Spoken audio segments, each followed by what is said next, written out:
says island. It lies on the Grand Line, the rightmost of the 7 routes, and is the first island bordering the Calm Belt shipping lane. Kuroka Kingdom. It is the only nation on said island with a population of about 6.4 million and one of the member states of the world government. This spring-like, originally peaceful and stable kingdom experienced a bizarre nationwide incident 5 years ago, the Bodhi Tree incident. On that day in the Central Plaza, thousands witnessed a beam of green light fall from the sky and vanish into the earth. As the crowd watched in confusion, a tender green sprout broke through the soil and grew wildly. In the blink of an eye, it reached 3 meters in height, and after another breath it shot up to 10 meters. By the time the royal army arrived, it was already a 100-meter-tall towering tree, lush and magnificent. The citizens who witnessed the seedling grow to 100 meters in such a short time stared in disbelief or overwhelming fear. How fast was it? A minute? No, perhaps only dozens of seconds. Faced with such an unnatural phenomenon, many cowardly onlookers trembled and fled, while the braver ones remained at a distance, staring with curiosity and amazement. Everyone retreat, at least 500 meters. No one is to approach it until the king commands otherwise. The arriving royal army captain drove back the crowd and ordered his subordinates to set up a security cordon. This bizarre phenomenon was no natural occurrence. Having spent time on the Grand Line, he was hardly unfamiliar with the ocean's treasures, devil fruits. So this must be the work of some unknown ability user.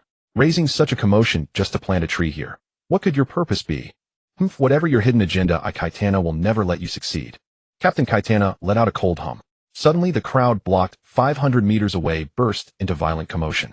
As if sensing something, he whipped around to stare at the giant tree. A moment later his face darkened like storm clouds, for the lush leaves of the 100-meter tree were scattering countless green luminous specks, drifting in every direction on the breeze. Retreat. Fall back as far as you can. Royal Army, hear me, half of you help organize the evacuation. The rest follow me to stop this bizarre green spread. After issuing his commands, Kaitana drew his saber with a sharp ring. A slash leapt toward the sea of green light, attempting to push the specks higher into the sky with the blade wind. The unknown demanded caution, but before understanding those dense green specks, he had to ensure no one came into contact with them. Bang, bang, bang. Half the royal army followed with gunfire. In an instant, gunshots rang out from every direction, heightening the tension. Whoosh, whoosh, whoosh, slash after slash flew through the air. Though each strike drove countless green specks high into the sky, Captain Kaitana's face grew darker, for the tree was scattering green light far faster than he could dispel it. TSK. Realizing that dispersing the green light only treated the symptom, Captain Kaitana turned his gaze to the giant tree. Everyone aim at the tree and shatter it. Yes, Captain. The royal army shouted in agreement, lowered their muzzles, and opened fire on the tree. Denser gunfire rang out. Yet compared to the sheer size of the tree, the tiny bullets were like ants trying to shake a mighty tree, having no effect at all. Captain Kaitana took in the result and realized instantly that while ordinary bullets could leave pockmarks in the tree, it was ultimately useless. Silent, his expression turning solemn, he sheathed his saber and settled into a drawing stance. The next instant, the most powerful Iato strike of his life screamed forth, flashing through the trunk of the giant tree and continuing far into the distance, sweeping away a mass of green specks. Did it work? Kaitana murmured inwardly. In his expectant gaze, a slanted white line gleamed across the trunk. The upper half slid slowly, then crashed heavily to the ground. After scattering one last wave of green light, the leaves finally stopped. Letting out a deep breath, Kaitana suppressed his pride at delivering that brilliant cut and silently sighed in relief. It should be over now. The tree had been cut down. CA Captain Kaitana, look. What is going on here? A cry of surprise burst out. He had barely relaxed when a shocked voice reached his ears. Kaitana turned and saw a scene that nearly made his jaw drop. The tree had been cut, but it had already scattered far too many green specks. Each of his slashes could only disperse a limited number, leaving most of the specks to drift into the fleeing crowd. At the instant they touched skin, they merged into the body. In moments, a palm-high, finger-thick sprout with 2 leaves grew from the top of the head, lush and green. Kaitana's pupils contracted as he stared in horror. Some people touched the sprouts on their heads in fear and panic, others tried to pull them out, but the roots were extremely resilient, stretching to twice their length, yet still firmly attached to their scalps. While he was lost in shock, tiny green specks also landed on Kaitana himself. By the time he sensed the danger, it was already too late. With a strange sound, a tender sprout instantly took root on his scalp. As Kaitana turned his head stiffly, 2 succulent-like leaves swayed up and down with the motion. The scattered and unscattered green specks spread on the wind to a radius of 1,000 meters, 10,000 meters, and then the entire island. In just a few short hours, all the people of the island were green. The king himself could not avoid it. From then on, twin-leaf sprouts became a standard fixture for every citizen of Kuroku Kingdom. Who was behind this? After listening to Captain Kaitana's report, the king immediately dispatched the entire royal army to find the mysterious ability user behind the incident. Predictably, even after investigating every citizen 3 times, they found nothing. Over time, they gradually relaxed their efforts. After all, none of the people across the kingdom, including the king and his soldiers, felt any discomfort. If anything, they actually benefited. Under sunlight, the twin leaf sprouts produced a beneficial energy that nourished their bodies. Even after nightfall, the accumulated energy kept people energetic and alert, making sleep seem an unnecessary laziness. A month later, with the investigation fruitless and based on the testimonies of witnesses and the fact that scattered green specks had made the island lush with vegetation, the king dubbed the affair the Bodhi Tree Incident, and the matter was brought to a close. Moran Town. In a lively courtyard, Li Shu lounged on a rocking chair under the sun, a twin leaf sprout on his head. In his early 20s, fair-skinned with handsome features, this harmless-looking young man was in fact the mastermind behind the Bodhi Tree Incident 5 years earlier. Li Shu had transmigrated to this body 9 years ago, descending into the world of One Piece. He was a user of the paramecia type plow fruit. He was 12 that year, and through a coincidence, he also became a devil fruit user. I conquered. I will shatter all darkness in this world with thunder. Unlike his fellow transmigrators with lofty ambitions such as becoming the king of the world or sleeping with beautiful women, Li Shu's pursuit after transmigration was to carry on the wishes of his previous life, taking the art of being a homebody to an even more extreme level. Homebody attribute. As an earthling, his homebody attribute had already been developed to a profound level, and upon transmigrating it simply awakened completely. Becoming the pirate king doesn't interest me. What I enjoy more is staying at home watching various great events unfold. The plow fruit. Very promising. Very worth developing. Well then, let me try to create even greater events with my own hands, and make the surging sea even more magnificent. 9 years ago, after obtaining the plow fruit, Li Shu muttered these words to himself. For the following 4 years, he dedicated himself entirely to developing the fruit's abilities. Fortunately, he succeeded. 5 years ago, using his modern understanding of the plow fruit, he successfully awakened it. The Bodhi Tree Incident was a small test after the awakening. From the results, it was quite successful. It satisfied his mischievous urge to stir trouble and also established a connection with everyone on the island. Then he dove back into researching higher pursuits. Development on the physical level has reached its limit. Hot time to expand toward the conceptual. A soul transmigration was it.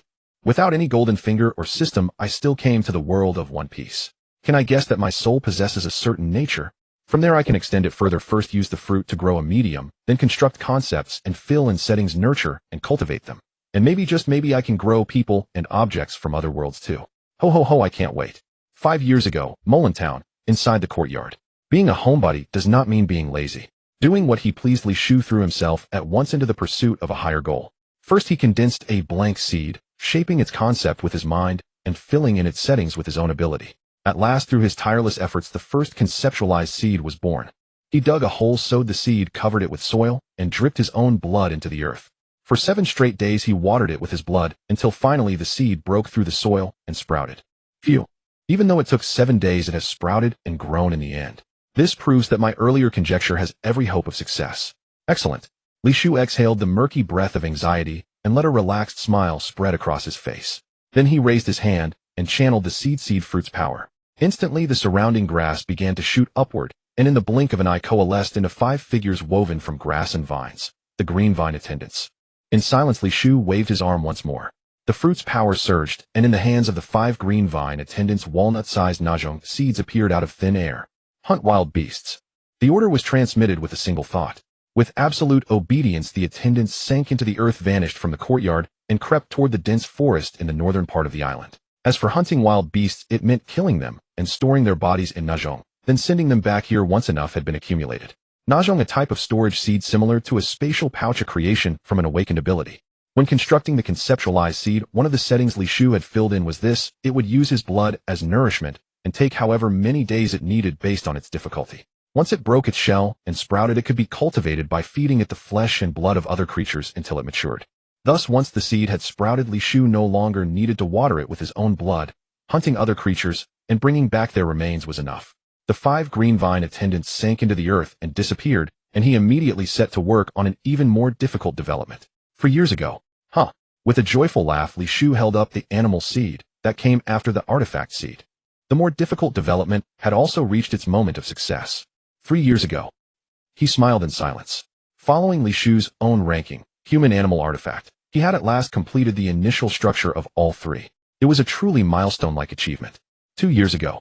The seeds of fantasy had been cast into reality, and all three types now had successful examples, blooming and bearing fruit in this world of pirates. Now in the year 1520 of the Sea Circle calendar.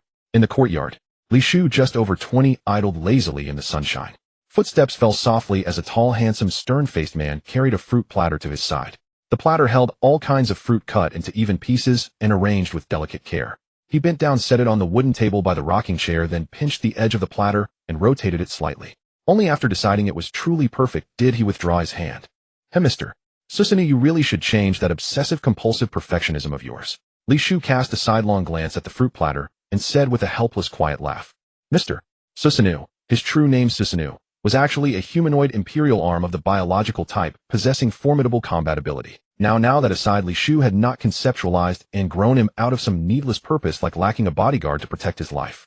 For someone who had awakened his inner shut-in, who could possibly refuse a perfect housekeeper who was skilled in every chore excelled at cleaning and laundry and could make over 1,000 specialty dishes? Mr. Susanoo is supreme. With the standard issue sprout on his head, short, deep blue hair, and 2 horns, Susanoo wore pure white clothes. As the beard on his chin moved slightly, he replied, "As a guard-type imperial arm, I cannot allow myself the slightest laxity." Ding-a-ling-dingling.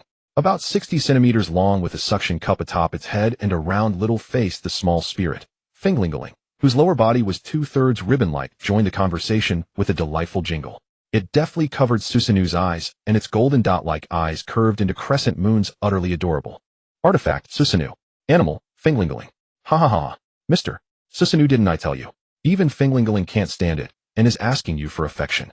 Li Shu savored the tranquil, peaceful moment, laughing as he teased.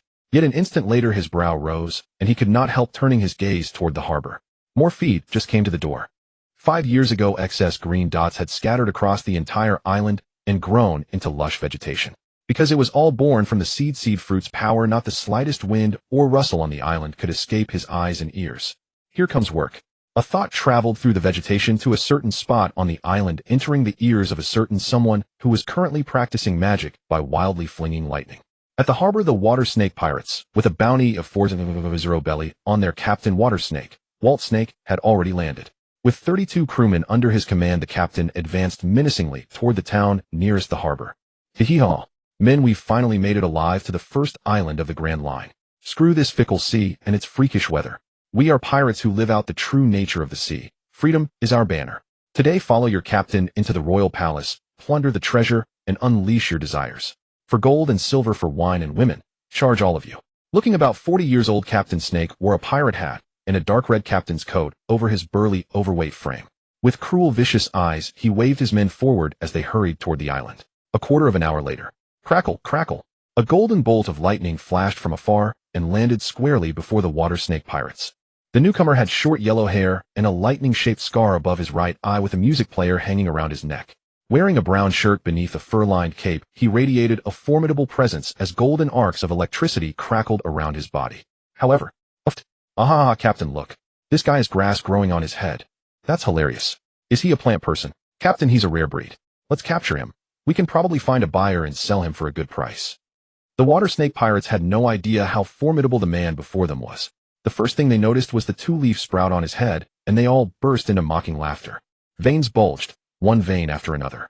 The newcomer was Laxus Dreyer, an S-class lightning dragon slayer mage. Laxus was furious. He had long known that showing up in this form would draw ridicule from island newcomers, but there was no helping it.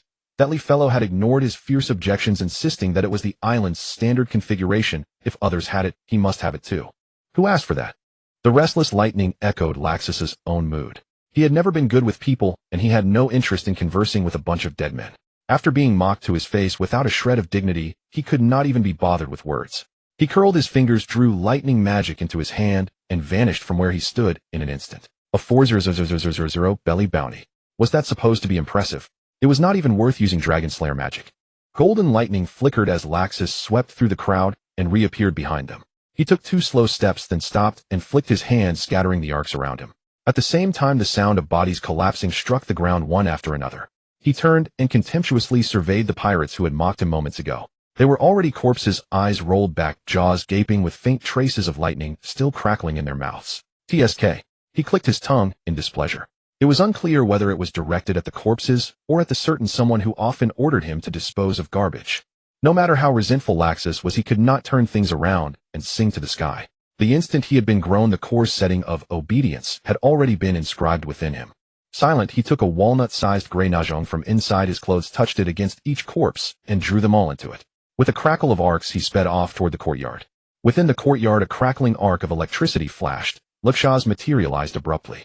His velvet cloak settled slowly as he first nodded respectfully toward the Susim, standing beside a certain individual, clearly acknowledging the latter's formidable strength. Then, casting a disdainful glance at Li Shu, he flicked his thumb, sending a seed pod flying into the other's hands.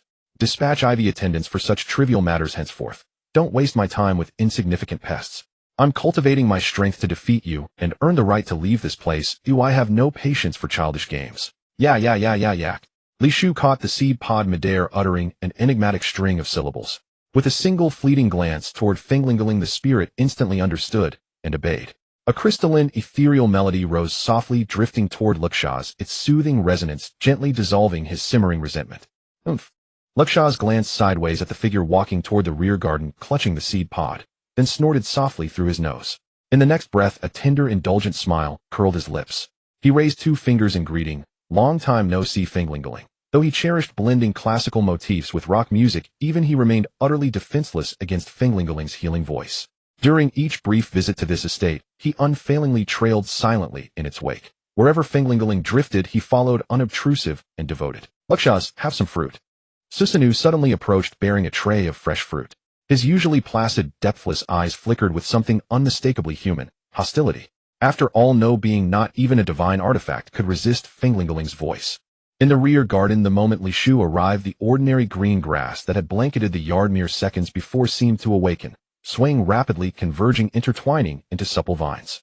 3 vines coiled together to form a single plant, its lower stem twisted into a unified trunk, its midsection swelling outward like a lantern, while its upper portion spiraled twice before branching into 3 directions, each vine bearing exactly 3 leaves. 17 such plants coalesced, each radiant in a distinct hue. The spirit vines. Having confirmed that fruits cultivated from conceptual archetypes could manifest beings, objects, and artifacts drawn from various anime worlds, Li Shu's confidence surged. With practiced ease, he then forged these 17 spirit vines, each corresponding to one of the 17 elemental types of Pokemon. Let chaos unfold. Let chaos unfold. Let chaos unfold. Li Shu, whose domaining aptitude had awakened, held no interest in chasing the hollow title of Pirate King. Instead, he would steadfastly pursue the joys he'd cherished back on Earth. Watching grand pivotal events unfold across beloved anime worlds, such as the Summit War in the One Piece universe. Yet surveying the narratives already aired, the One Piece world offered remarkably few, truly climactic turning points. But does it matter? Having descended into this realm, and finding himself irrevocably bound to it, what difference does scarcity make so long as he can stir wonder and break the monotony? I am here. I shall drive it forward, with the power of these fruits. The Devil Fruit System, Natural Paramecia and Zoan, comprises only 3 categories. Too few. Watch closely, I shall pioneer a 4th, the Special Covenant category Pokemon. What does transcendence mean? Simple. All know that consuming a second devil fruit results in explosive death. But what if? What if Li Shu's Special Covenant category defies this very law? Take Akiji, his chili fruit, a natural type, is undeniably potent. Yet even at full awakening, his path reaches its terminus. Further growth demands advancement solely through physical conditioning or hockey cultivation. But imagine, if Akiji were to covenant with an ice-type Pokemon, then channel his chili fruit's power to amplify the Pokemon's techniques. Wouldn't his trajectory suddenly stretch far beyond its former ceiling? Truly, Shu understood that synergizing fruit powers with Pokemon abilities could yield higher peak damage. But the gap between that apex and the pure chili fruit's theoretical limit lacked the qualitative leap required for true transcendence. No need to fret. Before planting the spirit vines, he had meticulously optimized their design, ensuring compatibility with the One Piece world's power framework. When cultivating Lakshas, for instance, what of mana? Does the One Piece world possess mana? Irrelevant. Rewrite the rules. He restructured the mana system. Whatever quantity resided within Lakshas' body was wholly converted into beneficial essence, strengthening his physique and expanding his stamina reserves. Thereafter, spellcasting drew upon stamina instead of mana, rendering the entire construct authentically one piece. The same applied to Pokemon. Upon their arrival, any individual, Devil Fruit user, non-user, or swordsman alike, could engage a Pokemon in battle. Once rendered unconscious, eyes spinning dizzily, the victor would seal the bond with a drop of blood. The Pokemon would then dissolve into crimson light, embedding itself within the victor's forehead, as a luminous sigil. First protocol manifestation. During combat, the Pokemon appears in its original form, fighting alongside its covenant partner in seamless instinctive coordination.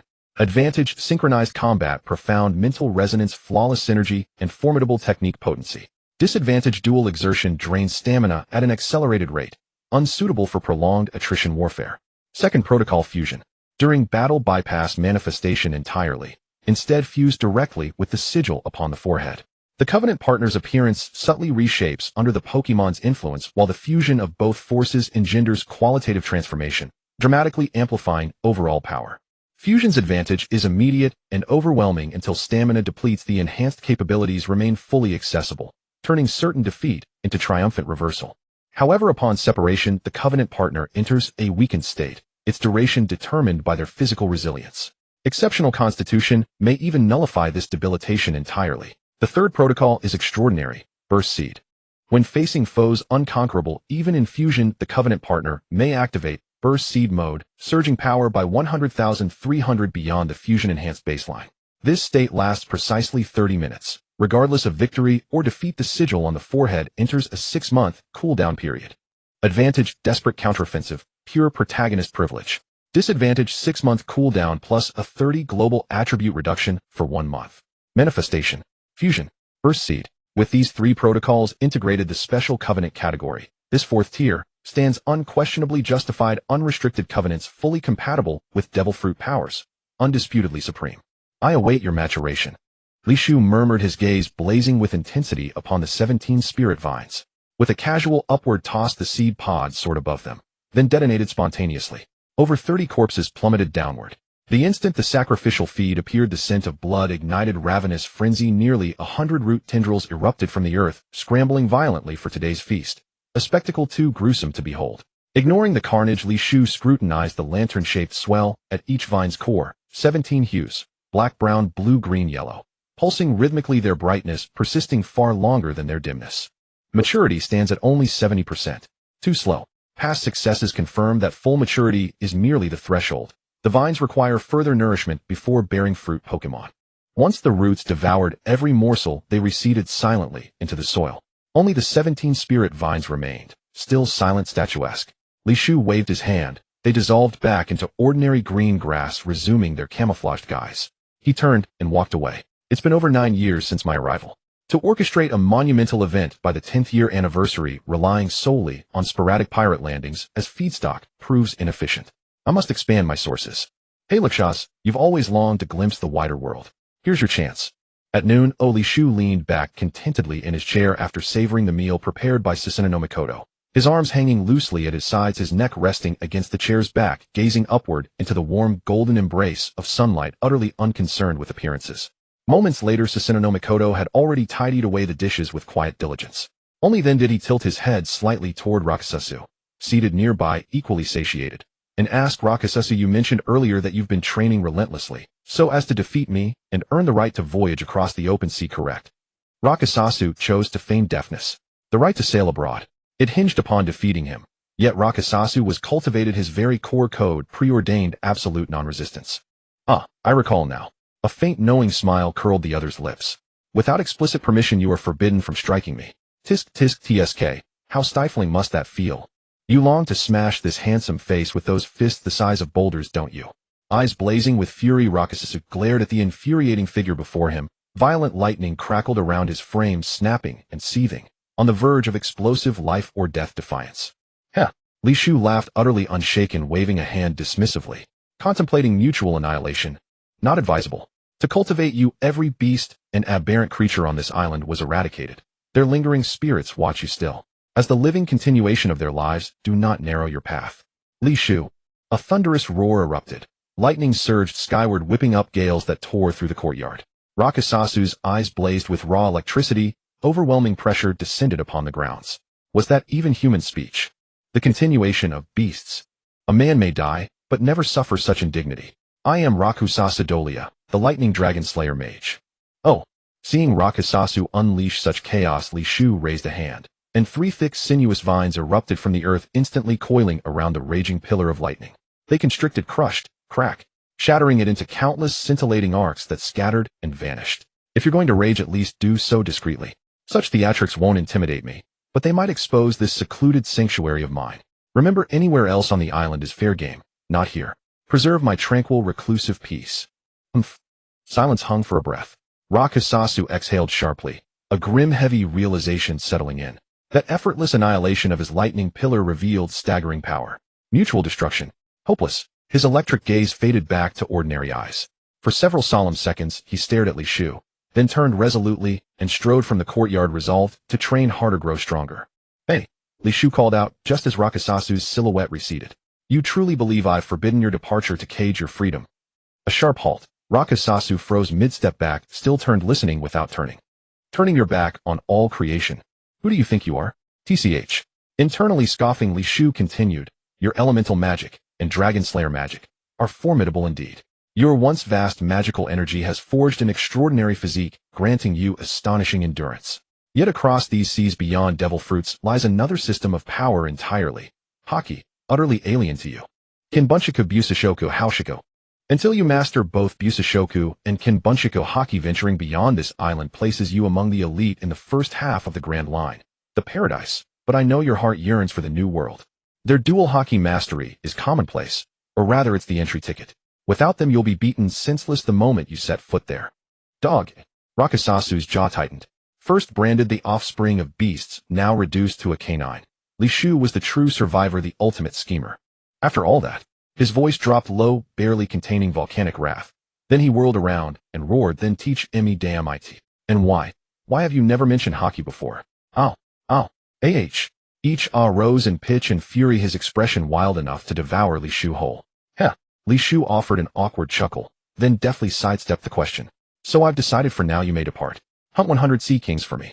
Upon your return you'll receive two options. First, formal instruction in authentic dual Haki cultivation. Or second, I'll cultivate dual Haki fruits for you. Choose wisely. Silence. Rakasasu stared wordlessly at the man who'd so abruptly pivoted the conversation. He took a slow breath, steadied his fury, and simply extended his hand. Li Shu understood instantly. With subtle exertion of his abilities, 10 vast space seed containers materialized and floated gently into Rakasasu's waiting palm. Securing the containers, Rakasasu fixed Li Shu with a stern gaze.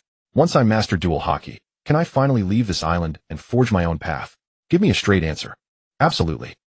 Rakasasu clenched his fist, watching Li Shu's light-hearted grin with deep suspicion. Yet what choice remained? Trust, however reluctant, was all he had. With a sharp flick of his fur-lined cloak, he strode away. Watching his retreating figure fade into the distance, Susanoo no Mikoto turned back and handed Li Shu freshly pressed fruit juice. May I also cultivate dual Haki? As a Guardian-class Taigu, encountering a new power system compels me to master it, to maximize my strength and embody the essence of protection itself. Li Shu took a sip of juice, rolling his eyes inwardly. A universal butler obsessed with combat. Your highest purpose is tending to my daily needs, not wielding power. A biological humanoid Taigu, though fundamentally still a Taigu, does bear the biological prefix. Perhaps Haki is attainable. We'll see how Rakasasa chooses upon his return. You'll observe closely, Susanoo no Mikoto. Understood. At the harbor, Rakasasu shed his cloak and trousers, wearing only light blue swim trunks. He glanced warily at the pirate vessel moored nearby, likely the Serpent Sea Pirates. Even ships were transport. Splash. With unflinching resolve, the true warrior plunged into the waves, choosing to swim the entire distance across the calm belt where sea kings gathered. From afar, Li Shu, observing Rakasasu's leap into the sea through the island's vegetation, let out a soft laugh. Unable to board any vessel, truly the tragic irony of a dragon slayer mage. In the courtyard, the issue of feed had been handled by a minion who went to procure supplies. Li Shu looked up at the sun, realizing it was once again the time of day when sunlight was most abundant. He could choose to harvest a wave and complete his daily tasks. 5 years ago, the Bode Tree incident had sprouted twin-leaf buds atop the heads of all islanders, and he had not done it merely to satisfy his own perverse tastes. Seated cross-legged on the grass, Li Shu activated the powers awakened by the various fruits. A strange wind emanating from within his body spread across the entire island at supersonic speed. On the island there were diligent farmers, skilled artisans, and robust guards. When the strange wind swept over them, they felt nothing and continued their lives as usual. Yet after the wind passed, a faint fluorescent glow flickered on their bodies for a mere instant. Shielded by the sunlight, it had gone unnoticed by anyone for 5 years. Fluorescence. No, it was life force. Indeed, Li Shu had just harvested a wave of life force across the entire island. Those harvested experienced no adverse effects for 2 reasons. First, the amount of life force taken from each individual was minimal. Second, the twin leaf buds provided a recompense. Why had the Kelluohu kingdom abandoned its investigation into the mastermind behind the Bod Tree incident? Because there was profit to be gained. If one stepped back from the island and surveyed the entire Grand Line, they would notice that the overall strength of the Kelluohu kingdom had been steadily increasing each year since 5 years ago. Captain Kaipatana of the Royal Army, who had been only a sword master 5 years ago, had now experienced years of nourishment from the twin leaf buds. His strength had advanced rapidly, brushing against the threshold of Grand Sword Master. Perhaps a life or death battle or an epiphany about his sword path would allow him to attain the level of Grand Sword Master with ease. It could be said that after the Bod Tree incident, Li Shu and the island's inhabitants had reached a mutually beneficial arrangement. In the courtyard, Li Shu sat cross-legged, his body surrounded by a warm white light. With each breath, the light merged into his body, nourishing every cell, strengthening organs, and enhancing physical fortitude and stamina limits. With a population of 6.4 million on the island, even if each person provided only a single unit of life force, the total would be immense. Moreover, after 5 years of continuous nourishment by the twin leaf buds, their physical constitutions had become remarkably robust, providing far more than a single unit of life force. After 3 minutes, 5 minutes, a quarter of an hour, Li Shu opened his eyes and silently gazed at the white light obstructing his vision. He skillfully took out a pearl-like life seed and stored the vast amount of life force into it. In an instant, normal vision returned. The absorption rate is nearly 0. He smiled faintly, knowing his situation. After 5 years of cultivation with life force, his physique had been strengthened to its limit with no room for further improvement. The recent training was more out of habit. He thoroughly enjoyed the sensation of being enveloped by life force, warm and comforting. If not for the fact that after more than a quarter of an hour the life force would dissipate extremely quickly, he would have continued for another half hour. My physique has reached the limit of this world. To continue improving, I suppose I'll have to wait until I grow the 7 Dragon Balls and make a wish to the Divine Dragon. A vision of the future flashed through his mind. Li Shu shook his head. No rush. He had abundant life force to squander. In terms of lifespan, even the giant race were mere juniors. He had plenty of time to take things slowly. Oh, this one is full too. Pinching the life seed, which emitted a hazy glow, Li Shu clicked his tongue. He lifted his robe to reveal a brocade pouch hanging at his waist, opened its mouth, and dropped the seed inside, producing a crisp clinking sound. With Lakasasi replenishing the feed, the maturation of the spirit vine is just around the corner. So it's time to start constructing the protagonist of the second major event. Without rising, he lay flat on the grass, basking in the sunlight, and slowly closed his eyes. In his mind, he began to conceive the new protagonist after the elves' debut. After the elves appear, the greatest beneficiaries should be the ability users. As long as they obtain an elf matching their own ability, their combat prowess will multiply. Thus, non-ability users and swordsmen will be overshadowed. Should I next provide benefits for non-ability users or for swordsmen? Rubbing his head, he realized the fact if he specifically grew a brand new concept of power for non-ability users, it would likely also be applicable to ability users and swordsmen. In the end, he would still fail to achieve his original goal. Therefore, there's no need to deliberately strengthen non-ability users. When the seas become more colorful and diverse due to various systems of power, if they wish to keep pace with the times, they must inevitably shed their purity and open their hearts to accept and master powers they once resisted. In that case, I choose you, Zanpakuto. The direction of the world would be determined solely by his will. There was no need for hesitation. He would simply grow whichever system he preferred, following his own heart. Having decided on the new concept to construct, Li Shu sat up with a start, brimming with motivation. He rubbed his chin and murmured, spiritual pressure. That's not very One Piece. Erase. Each Zanpakuto has its own ability. Whom should I keep that? After pondering for a long time, he slapped his thigh and realized the Zanpakuto is a benefit meant for all swordsmen. Whether they want those flashy abilities is up to them. Why bother worrying about it? With a rough idea in mind, he struck while the iron was hot. Li Shu raised his hand and condensed a blank seed. Then, crossing his thumbs, he placed the blank seed in his palm and activated the power of the various fruits to envelop the seed, beginning the conceptual development of the new system. The Zanpakuto's shape, state, and abilities are forged based on the soul of the Shinigami itself. By engaging in sword meditation, one learns its name, and by calling its true name gains power. The soul is too ethereal and needs optimization. I can imitate that member of the so-called Lingfan team and mass-produce Asachi. After swordsmen hold them for a long time, the Asachi will gradually merge with their souls, becoming tangible prototypes of Zanpakuto. Sword meditation, then communicate with it through sword meditation, comprehend its true name, and unleash the power of the Zanpakuto. As for Shirkai and Bankai, these two aspects are what truly need optimization. True accomplished sword masters and grand sword masters have a relatively pure pursuit of the sword path. With one sword they can break all laws and sever heaven and earth. For them, no matter how daunting the challenge with the sword in hand, they will face even 10,000 opponents alone. Therefore, Shirkai and Bankai can be set to enhance one's own power. Alright, let's do this. After calling out the true name of the Zanpakuto and entering Shirkai, one's physical attributes triple. Strength, agility, reaction speed, all enhanced threefold. Comprehensively, overall combat ability might reach 5 times that of the normal state, which is a worthy effect for Shirkai. As for Bankai, Shirkai enhances physical attributes, so Bankai as a trump card should amplify the power of slashes by 5 times. Wouldn't that be too brutal? With 3 to 5 times the normal physical attributes, swinging a slash amplified by 5 times in power. If Hawkeye wielded a supreme grade blade, he could probably cut Kaido in half with one strike. Li Shu found himself in a dilemma. He lowered his head in deep thought for a long time, then his eyes sharpened. He had an idea. Sitting on the grass, Li Shu pondered for a moment. Then inspiration struck. Bankai is no easy feat to achieve. By then, years later, I may well have cultivated some other extraordinary system, rendering Bankai trivial by comparison.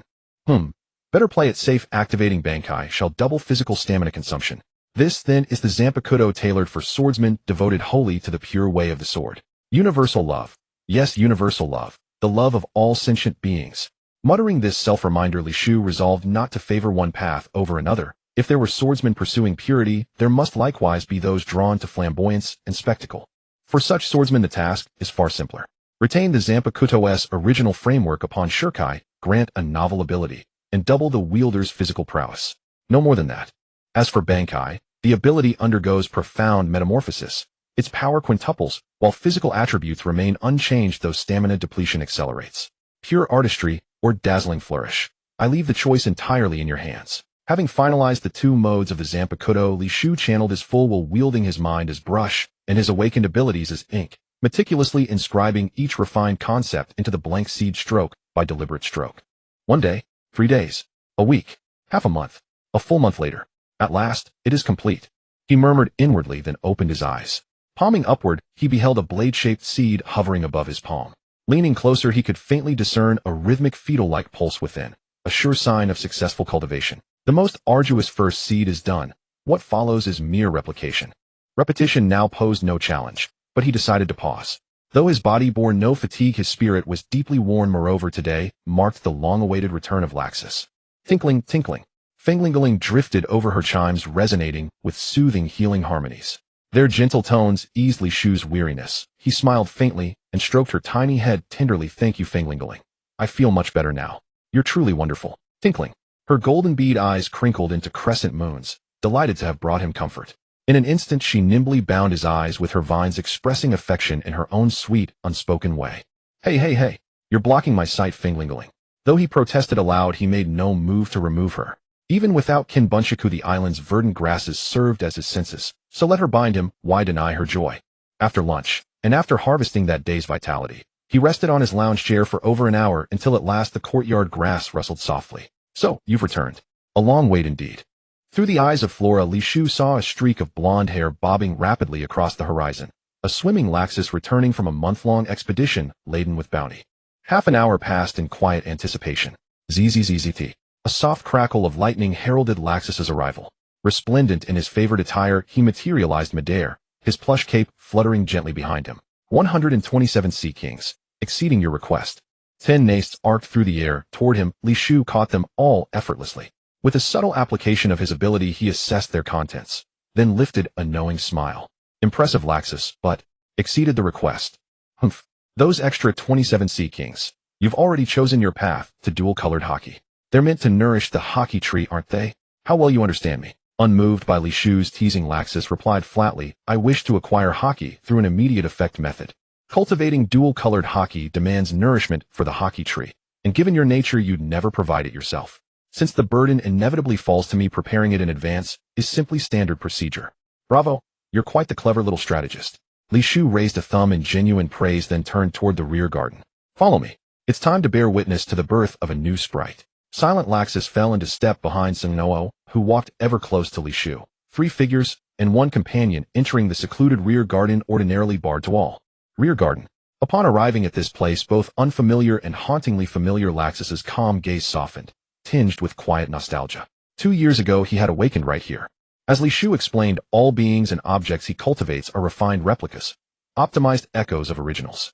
So in that world, I remain a mage of the guild embarking on quests with comrades, growing stronger to shield them standing resolute at the vanguard. How beautiful. Laxus, cultivating dual-colored hockey. With only 27 Sea King feedstocks maturity is assured, but at best you'll attain only the first stage of hockey. Li Shu's voice pulled Laxus from reverie. He blinked. First stage. Did hockey possess multiple tiers? Before he could voice his question, Li Shu had already tossed all 10 nace skyward. Under his command, a Sea King, over 100 meters long, emerged from a seed. Instantly, thick, writhing roots erupted from the earth, lunging ravenously toward the carcass, filling the garden with a sharp metallic stench of blood. Ferocious. Terrifying. Watching the roots devour like demonic entities, Laxus instinctively sealed his lips and trembled inwardly. So, this is how I was born. 1, 10, 20. When the 36th Sea King emerged, 17 sprite vines, now fully nourished, blazed forth with radiant multi-hued light. They had ripened. Oh, Li Shu breathed softly, indifferent to the coppery reek. His eyes gleamed with anticipation as he fixed them upon the 17 vines. Sow 1 grain in spring, reap 10,000 in autumn. After so long a wait, harvest has finally arrived. Before him the roots continued their frenzied feast, drawing ever deeper sustenance. As each vine consumed more, its luminance intensified. Within their swelling cores, silhouettes of nascent sprites shimmered faintly. 45. When the 45th Sea King was devoured, the Ice Affinity sprite vine shuddered violently. Its 3 coiling azure tendrils unfurled slowly. Its swollen apex contracted sharply, then erupted in a blinding white beam. And thus the second sprite entered the world, born of frost, following in the wake of Finglingling. With a flash of light, a small blue-skinned creature with a shell on its back appeared before Li Shu. Lapras.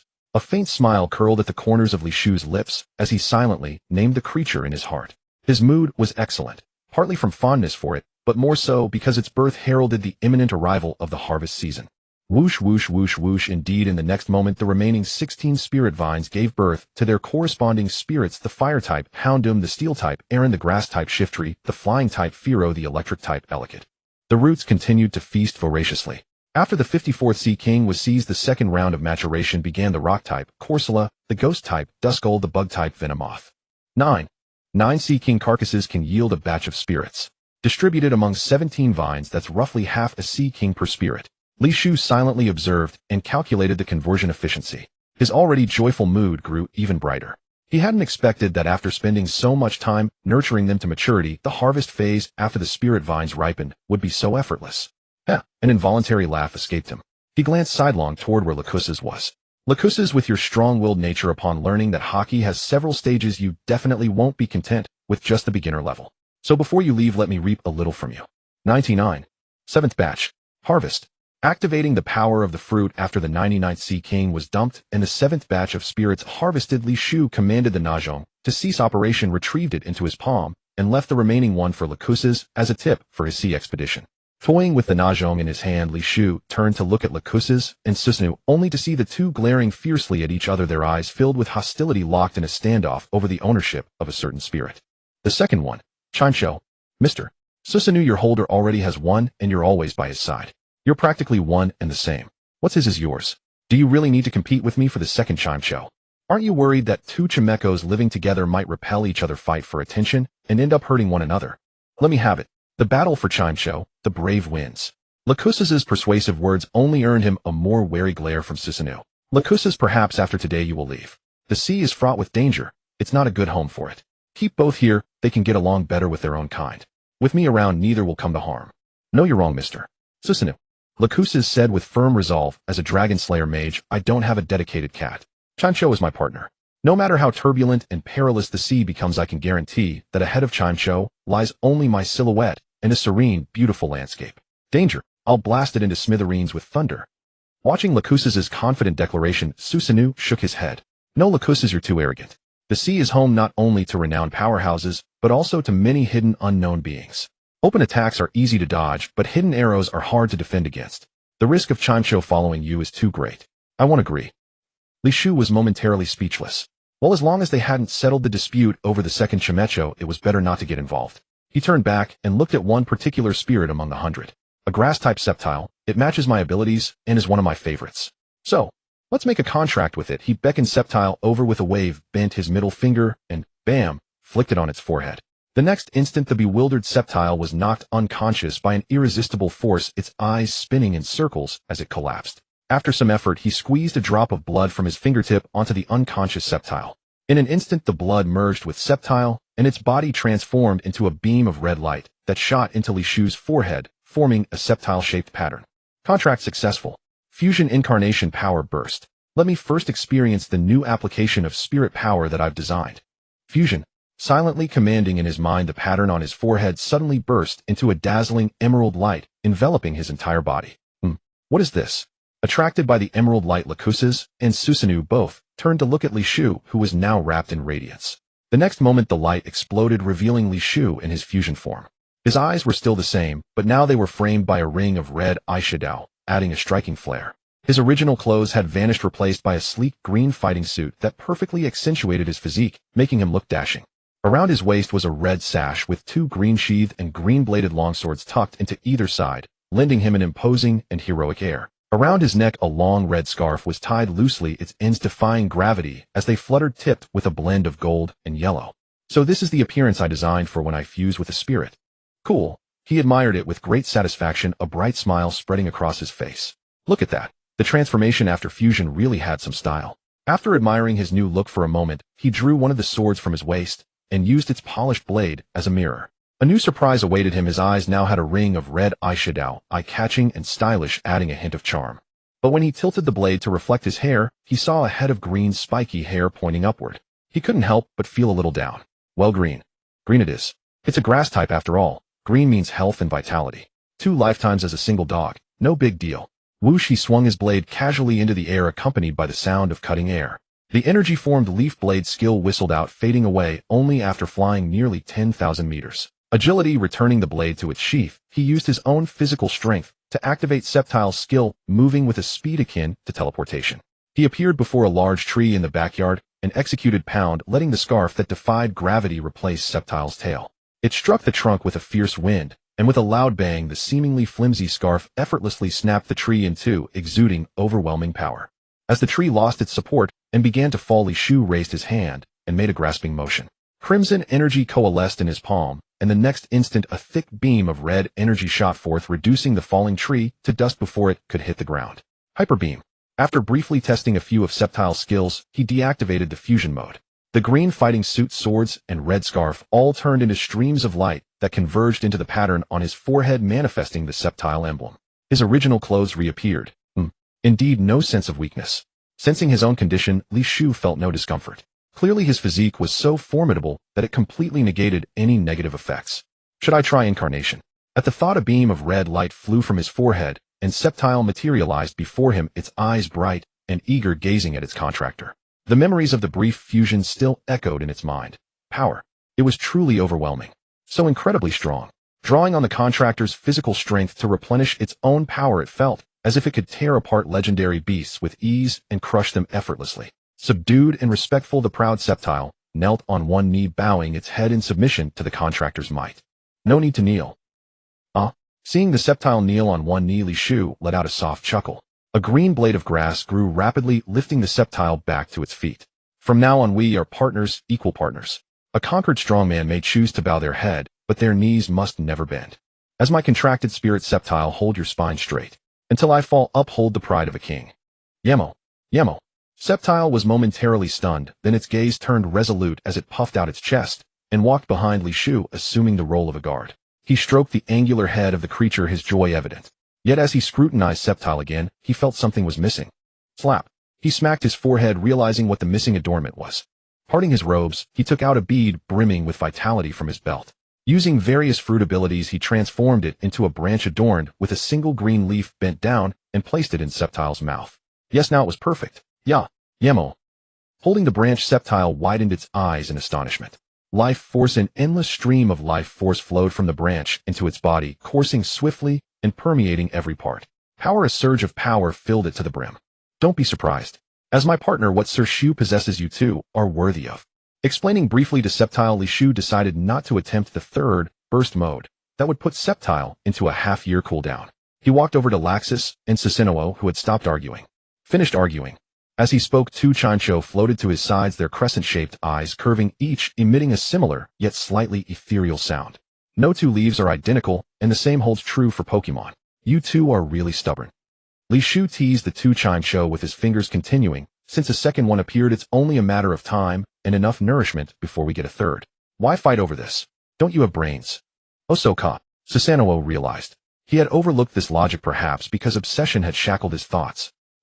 Laxus remained silent, inwardly rolling his eyes. TCH, did you think I hadn't thought of that? When the second chime show appeared, he had already considered it. But after harvesting 7 times, only chime show had repeated. Moreover, he was about to set sail for the vast sea. If he didn't seize this one now, waiting for a third, when would that be? Better to cherish the present. You just said hockey is divided into several levels. How many? If I want to attain the highest level of two-color hockey, how much nourishment would I need? Laxus's question reached his ears. Li Shu curled his lips and spread his hands. 50 or 100 is not too little, 200 or 300 is not too much. Of course, if you prepare ample nourishment, a third chime show is not a dream.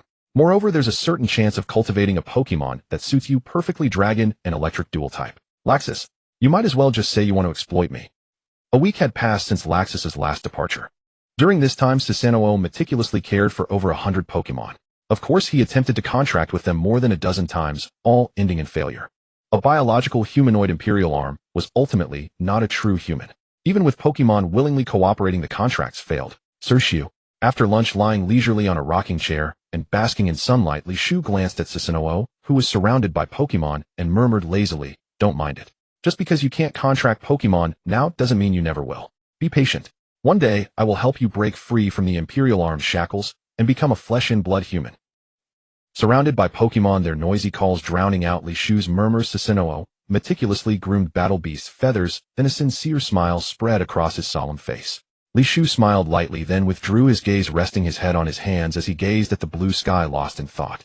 When Laxus returns with what he desires, this very useful tool will set sail for the sea. Well, it's understandable. A thunder dragon without freedom cannot roar across the sky. The free and magnificent sea is his true home. But without him, I need to find a new tool. The Pokemon system is almost complete, but the Zampecuto system, still a long way off. If I don't have a handy tool to hunt sea kings, when will it mature and bear fruit? Finding a replacement is urgent. Realizing the immediate priority, Li Shu half closed his eyes and activated various fruit abilities. Instantly, all the vegetation on the island rustled without wind, detecting, feeding back, and transmitting images to his mind. Reading and filtering, after a while 2 figures stood out. One was Captain Captana of the Royal Guard, a pinnacle swordmaster. If he could comprehend his own sword path, he could instantly ascend to a great swordmaster, joining the ranks of the world's elites. The other was Patera, an old pirate living in seclusion on the island. He possessed the Paramecia-type bottle fruit, now 87 years old, with his fruit ability awakened to the level of awakening and proficient in two-color hockey. As coincidence would have it, Li Shu couldn't help but laugh at the sight of Captana. 5 years ago, it seemed he had chopped down the Bode tree. Who would have thought that 5 years later their paths would cross again? What a small world full of surprises. Muttering to himself, he reached out his left hand to stroke the grass beside him, sending 2 messages through his fruit ability. Sir Sue, please prepare some fruits and pastries. We'll have 2 guests arriving shortly. Guests? Susanoo's heart stirred. Recalling all memories since being summoned aside from Laxus, this courtyard had never truly welcomed any guests, had it? All right. Though suspicion flickered in his mind, he replied obediently and headed toward the kitchen. Outside the royal palace, royal army encampment, an open grassy field. Master, please watch carefully. A young man in his early 20s, breathless, gripped his long sword tightly and assumed his most powerful combat stance. Before him stood his master, Captainar. Give me your utmost strength. Let me see whether you are truly worthy of succeeding me as captain. Captainar, still under 40, possessed a stern, chiseled face and a powerfully built frame. Holding the fine blade, Hasue, with calm authority, his steady gaze held quiet expectation. Reveal your true edge. Earn my recognition. Then shoulder the mantle of captain, safeguarding the kingdom. As for me, I shall pursue my own path of the sword, striving to become a grand sword master and behold vistas beyond even the highest peaks. Ultimate crow flight. The youth poured every ounce of his being into the strike. A surge of overwhelming aura coalesced into a jet-black crow which hurtled toward Captainar amid a chilling wave of killing intent. Excellent. His eyes gleaming with approval, Captainar leaned forward slightly, then vanished in an instant. A flash of steel cut the air. He reappeared behind the youth. The black crow dissolved slowly. 3 meters separated them, both motionless in silence. Crack. The youth's pupils trembled as he stared fixedly at his shattered blade. He had lost, not unexpectedly, for he knew well his master's superiority. Yet this time, even his ultimate technique failed to draw forth Captainar's true swordsmanship, and his sword snapped clean in 2. Utter absolute defeat. Exhaling slowly, he steadied his breath and composure, neither disheartened nor despairing. Turning back, he bowed his head in shame. I'm sorry, master. Clearly I am still far from ready. Such feeble strength cannot possibly bear the weight of guarding our kingdom. No. Captain R sheathed Hasue and gazed upon the young man with quiet pride, neither arrogant in victory nor crushed by failure. Raise your head. From this day forth you are the new captain of the royal army. Huh. The youth lifted his head in stunned disbelief. How could it be? Against Captain R his strength was frail as parchment. How then could he possibly assume such a sacred charge? Sensing the youth's doubt, Captain R gently reassured him. Mambwa, the role of captain demands strength, but not merely brute force. Though young, your future shines brightly before me. Stepping forward, he placed his right hand firmly upon Mambwa's shoulder. Accept this duty. Bear this burden. When you stand as captain, guardian of the realm, your resolve will ignite an unquenchable fire within. Strengthened by conviction, you will surpass me and rise as the nation's true pillar, shielding its peace and prosperity. Mambwa, one day you shall become my proudest disciple, the kingdom's honored hero, and my rightful successor. Stand tall, believe in yourself. And master, tears welled in Mambwa's eyes as he gazed upon his mentor. Patient, unwavering, kind. He clenched his jaw, holding back the tears, and nodded resolutely. Yes, master. I, Mambwa, swear it. The day will come, and it shall not be long. Ha ha ha ha ha. I eagerly await that day. Laughing heartily, Captain R clapped Mambwa's shoulder hard, then glanced down at the broken sword still in his hand. Take this, Hasue, the 50-fold forged fine blade. Consider it my gift celebrating your ascension to captain. But how can I accept it? Hasue has served you longer than I have known you. Before Mambwa could finish, rustlings swept across the grass around them. A silent message pierced Captain R's mind. In the next heartbeat, his pupils contracted sharply, and he whirled toward a distant point on the horizon. Huh. Master, what's wrong? Noticing Captain R's sudden shift, Mambwa asked, bewildered. He froze mid-sentence, gripping Hasue tightly. His eye twitched twice, betraying flustered embarrassment. Clearing his throat lightly, he said, Ahem. Quite right. Indeed, I feel safer keeping it close at hand. Especially now, as I prepare to meet that enigmatic ability user whose motives remain unknown, who summoned me without warning. Mambwa, Akucho Tavern.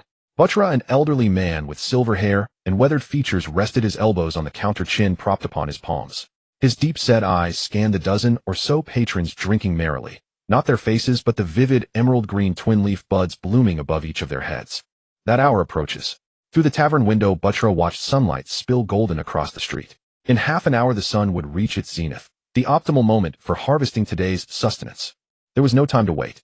Rising slowly, he pushed back his chair, weariness etched into his expression, and offered a gentle, apologetic smile. My apologies, everyone. I'm closing shop early today. Those seeking discount privileges may begin lining up now. Come on, old man. I've only just found my rhythm.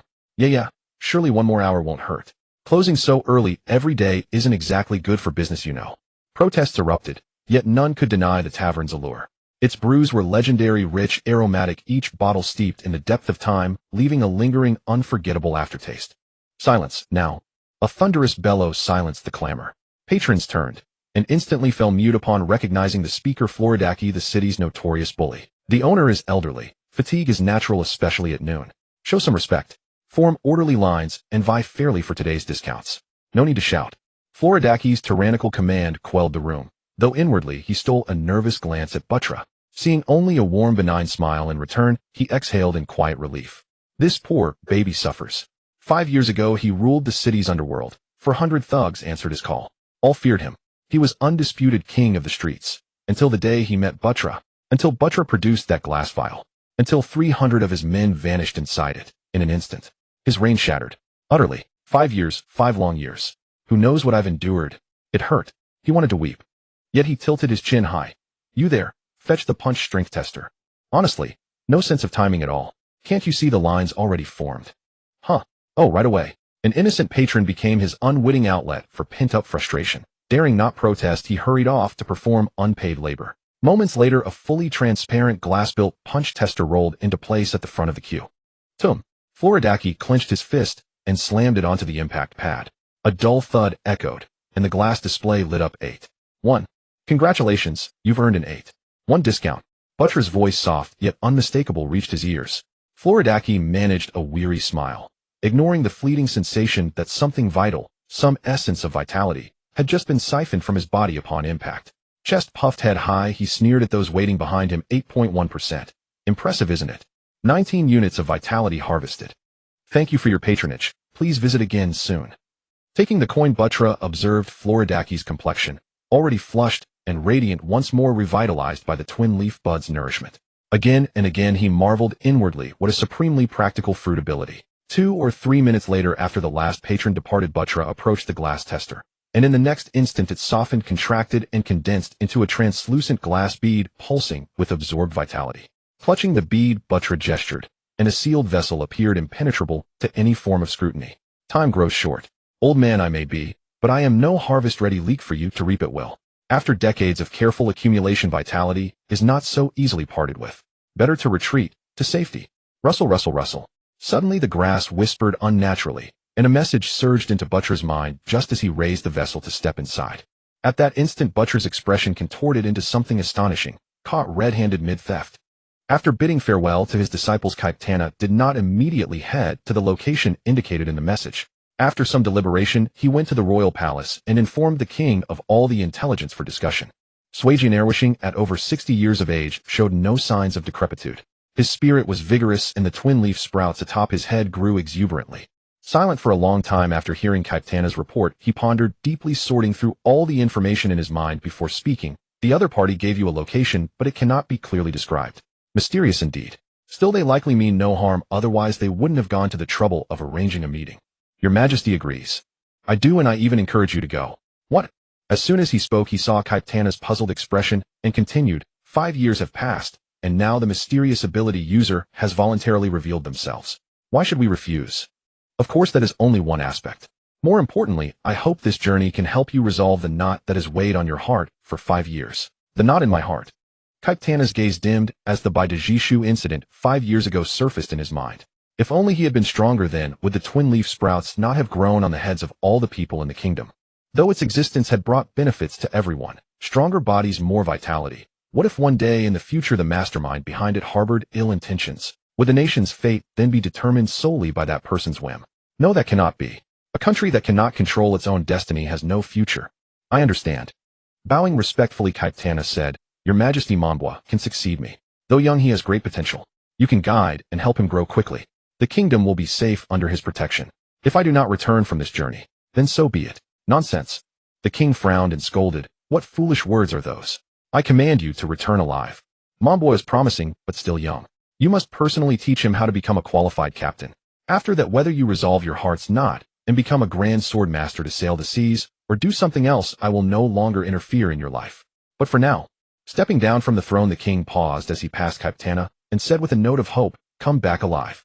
Half an hour later, when Kaitana arrived at the lawn outside the courtyard, he encountered Patella, who was pacing anxiously with a troubled heart. My. Their eyes met, each surprised. Was the other a passerby by chance? Or a visitor who had also received an invitation? Tap, tap, tap, tap. Suddenly soft and steady footsteps reached their ears. Turning, they saw Susanu's stern face. Two guests, the master has been waiting for some time. Please follow me. Silently watching Susanu's retreating back, each lost in thought, they followed.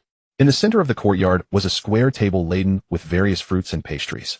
Li Shu sat in the host position, smiling as he saw the two enter, and gestured, Please take a seat. Maintaining silence, adhering to the principle of speaking less and observing more to gather intelligence, the two sat down at the host's invitation and remained silent.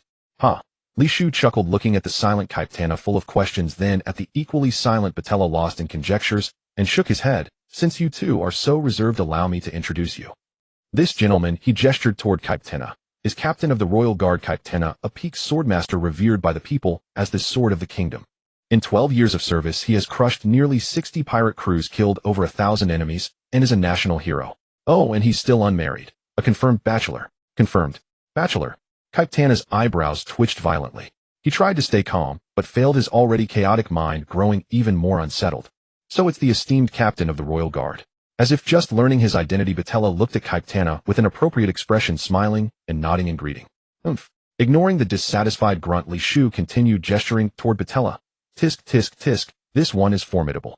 Artist Patella, a paramecia-type bottle fruit user, awakened, his fruit proficient in both colors of hockey, followed his captain into the new world, made a name for himself, and had a bounty of 473 million. By the way, that bounty was from over 40 years ago, a pirate. Learning of the other's pirate identity, Kaitana was surprised. As captain of the guard, he should be irreconcilably opposed to pirates, but in his years of service, he had met some pirates he didn't dislike. Besides, Patella was already old and seemingly retired, having committed no crimes during his stay in the kingdom. He decided to feign ignorance for now. I've been out of the pirate life for years. Revealing my past identity in front of Captain Kaitana feels a bit like setting an old man up. How could that be? Li Shu replied with a bright smile. Captain Kaitana is a sword master who distinguishes clearly between good and evil. Even while in office, he made good friends with some pirates who set sail for their dreams, let alone now. He resigned half an hour ago, without the duty of his position turning a blind eye to a law-abiding senior like you who has retired. That's a trivial matter. Ha ha ha, it seems I worried for nothing. Patella laughed it off, but his eyes narrowed slightly, hiding his surprise. Resigned. Half an hour ago. He already knows that. Such powerful intelligence. That means my every move over the years has likely been exposed to him. The subject of the conversation, Kaitana, was also startled. His gaze sharpened as his mind raced to figure out how the information had leaked. In a moment, he thought of a possibility. It's the twin leaf sprouts on our heads, isn't it? I never imagined they also serve as surveillance for the entire island, leaving no secrets for anyone. A very practical ability. Alas, Li Shu denied with a long sigh, that's not quite right. I have the basic decency to respect others' privacy. It's just that you two as potential partners I intend to recruit, I did a little preliminary investigation. I trust that's understandable. Recruit. The moment those words were spoken, Kaitana and Patella conveniently ignored the surveillance. Patella's heart stirred, his half-closed eyes opening wide, a glimmer of interest flashing. Recruit us. At my age, am I still worth recruiting? Huh. Li Shu laughed enigmatically, his eyes playful as he looked at Patella's aged appearance. Senior, there's no need to hide in front of a discerning person. The punch machine discount event. Though a bit petty, the accumulation adds up. Over 5 years, the amount of life force you've absorbed is considerable enough to make you young by a dozen years. This aged appearance. A false disguise is no longer necessary. Absorbing life force. Rejuvenating by decades. Kaitana inwardly recoiled at the intelligence Li Shu had just revealed. His eyes widened as he fixed his gaze upon Buttra. This was staggering information, the ability to siphon another's life force to nourish oneself, even reversing age. Just as I suspected. His secret laid bare, Buttra silently affirmed it. Yes, indeed. Every move he made had been observed. If further concealment would only betray a lack of integrity. Resolving inwardly, he ceased disguising his appearance through arcane means. Activating the bottle fruit's power, he exhaled years' worth of stored life force in a single breath. Instantly, his silver hair darkened to jet black and his aged visage reverted to youthful vigor. Before Kaitana's contracting pupils, Buttra stood restored to the prime of his manhood. Time as sand slipping through fingers, aging a passage of years. This face bore the unyielding resilience of one weathered by storms, yet carved by time into profound, steadfast maturity. A visage steeped in masculine gravitas. Through wind and rain dusk descends, yet withered would greet spring anew. Why veil truth behind illusion? Li Shu smiled warmly at Buttra, no longer cloaked in pretense. That's more like it. An ancient tree sprouts fresh boughs, a man reclaims his youth. When such nobility of form is yours, why deny authenticity? Youth? Huh. Buttra dared not claim it. With a wry smile, he resumed their earlier thread. Your offer of recruitment. Does it entail forming a pirate crew? To sail the Grand Line, vying for the great treasure left behind by the Pirate King. One piece. Shaking his head in disinterest, Li Shu replied. I'm quite homebound. Drifting endlessly across the sea holds no appeal for me. Staying indoors suits me perfectly. Waking naturally each morning, savoring exquisite meals prepared by Master Su, then enjoying seasonal fruits and pastries beneath the sun. Such tranquil, unhurried days are precisely what I cherish. Buttra frowned in bewilderment. I don't understand. If you already live this life, why invite us here and expose your existence? Wouldn't remaining hidden be wiser? Moreover, if you have no intention of founding a pirate crew or setting sail, what purpose does recruiting us serve? Same question. Kaitana remained silent, suppressing a flood of doubts. His gaze upon Li Shu mirrored Buttra's own confusion. Do those two truly conflict? Grinning broadly, he withdrew his hand. As I said, I'm homebound, averse to long journeys and fully self-sufficient. Barring unforeseen circumstances, I doubt I'll leave this place more than a handful of times over countless years. Yet once material comfort is secured, I pursue higher aspirations. And recruiting you is essential. You are the indispensable companions required to realize that pursuit. Buttra, become my comrade. Should you join, life force shall flow without limit. I will restore you to the zenith of your vitality, even granting centuries or millennia of existence sustained until you grow weary of life itself. So join me. Silence. Wordless stillness. Buttra gazed at Li Shu, whose intense eyes burned with unwavering conviction as he extended his hand in invitation. Restore me to my peak. Supply boundless life force until I tire of living. Well now, that's an intoxicating promise. I confess my heart stirs, but what precisely is your pursuit? Buttra, ever measured and deliberate, felt his resolve tilting toward assent. Yet before uttering agreement, he demanded clarity. Before I commit my answer, I must know, what is this pursuit you hold sacred? Is it worthy of my allegiance and my life? TCH. Li Shu clicked his tongue, withdrawing his hand with theatrical disappointment. A failure. So persuasion remains my weakest art. Very well. I shall reveal my pursuit outright. But heed this should you choose to join all ends joyfully. Refuse, however, and I shall erase your recent memories, by force. Half an hour later. Somewhere in the kingdom of Corfit. Whoosh. A rootless wind stirred. Suddenly grasses erupted wildly, surging upward 3 meters in seconds. Moments later, as though fulfilling some unseen mandate, they swiftly receded, returning exactly as before. The meadow looked unchanged, except for the unconscious figure now lying upon it. Captana. Lying supine on the grass, he lay deep in unconsciousness. Pale-faced blood trickling from his lips, twin tender leaves atop his head, wilted and feeble, as if recently struck by overwhelming force. Within the courtyard, Buttra stared in awe at the translucent crystal clutched in Li Shu's hand. Memory crystal. Inside its flawless clarity, first-person visions flickered ceaselessly. The journey here, the encounter with Buttra, the shared table, with Li Shu, the rapt listening as Li Shu unveiled his ambition. And finally, Captana's defiant refusal, his desperate resistance against memory erasure, and his instantaneous collapse under Li Shu's commanding gaze. Crack. With a subtle flex of his fingers, Li Shu crushed the memory crystal, its fragments scattering like starlight into the air. Remarkable. A common paramecia-type fruit, yet you've cultivated it to such extraordinary heights. Though I too awaken my own fruitability, beside yours I stand humble. Buttra spoke with genuine reverence, utterly captivated by both Li Shu's vision and his mastery. Earlier, Captana had refused recruitment with absolute finality, only to be instantly felled by an indescribable, overwhelming conqueror's haki. Then Li Shu had manifested a seed, pressed it to Captana's brow, and harvested a memory crystal fed by raw recollection. Such impossibility had stunned Buttra, yet here before his new captain it proved merely a modest demonstration. For Li Shu sought something far greater: to invent concepts, forge doctrines, and thereby cultivate an entirely unprecedented power system unknown across the Grand Line. And, astonishingly, had already succeeded. What manner of demon have I sworn fealty to? Even after 30 minutes, Buttra remained shaken, awestruck beyond measure. Huh. Li Shu laughed lightly, lifting his gaze skyward. Fruit powers possess no ceiling. The broader your heart, the vaster your stage. You, and all others, are simply imprisoned by inherited assumptions. Perhaps so. Buttra nodded in quiet assent. He believed he'd pushed his bottle fruit to its absolute limit, his thinking rigid, imagination barren.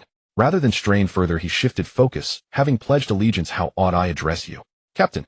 Unfitting. We formed no pirate crew. Call me young master, as Master Su does. My.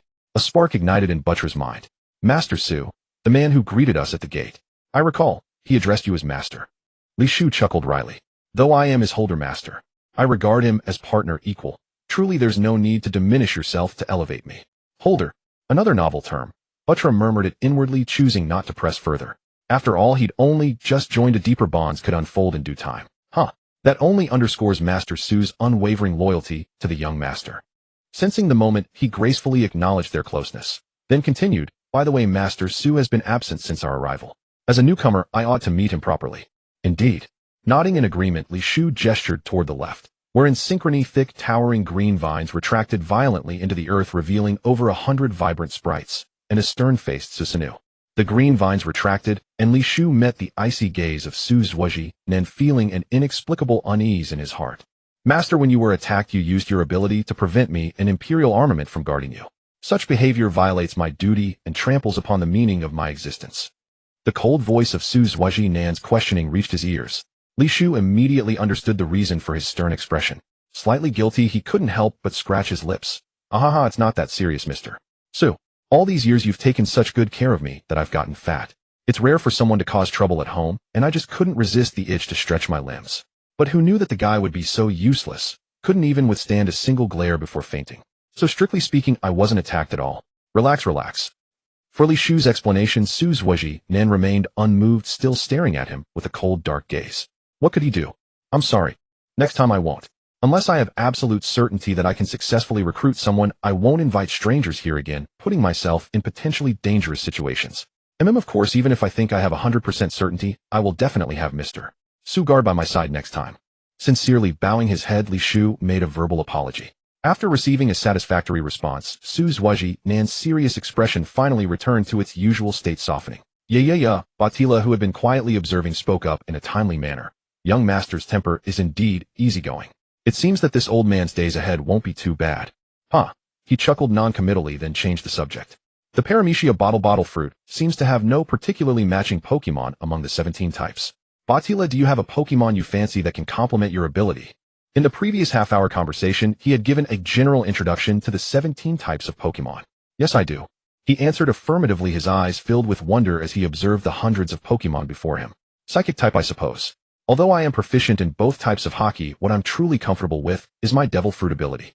Among the 17 types, Psychic type, telekinesis, might be very suitable. It can assist me in better controlling the weapons and weight bottles I create in battle. And more importantly, telekinesis allows flight, dominating both ground and air. If I can win, I fight. If I can't, it's super convenient to flee. Hi-you. He shook his head with a smile, respecting his choice, then offered advice. For Psychic type, wait a bit before contracting. The Pokemon currently grown are all of ordinary quality. I recommend you contract Mutwo, a legendary Pokemon. For our own people, of course, we choose the best. Legendary Mutwo. He silently repeated in his mind. Batila gladly accepted the new boss's recommendation. A legendary is good. Why wait? Is it because we're waiting for that companion who went out hunting sea kings? Perhaps it's not necessary. Oh. Surprised, Li Shu turned his head slightly and looked at him, waiting for what he would say next. After my Devil Fruit ability awakened, I once developed a skill I'm proud of, Subspace Bottle. As he spoke, Batila reached out and pulled off the necklace around his neck. A silver gourd-shaped glass bottle hung at the end of the silver chain. The subspace bottle contains an enormous space which I have divided into many independent subspaces.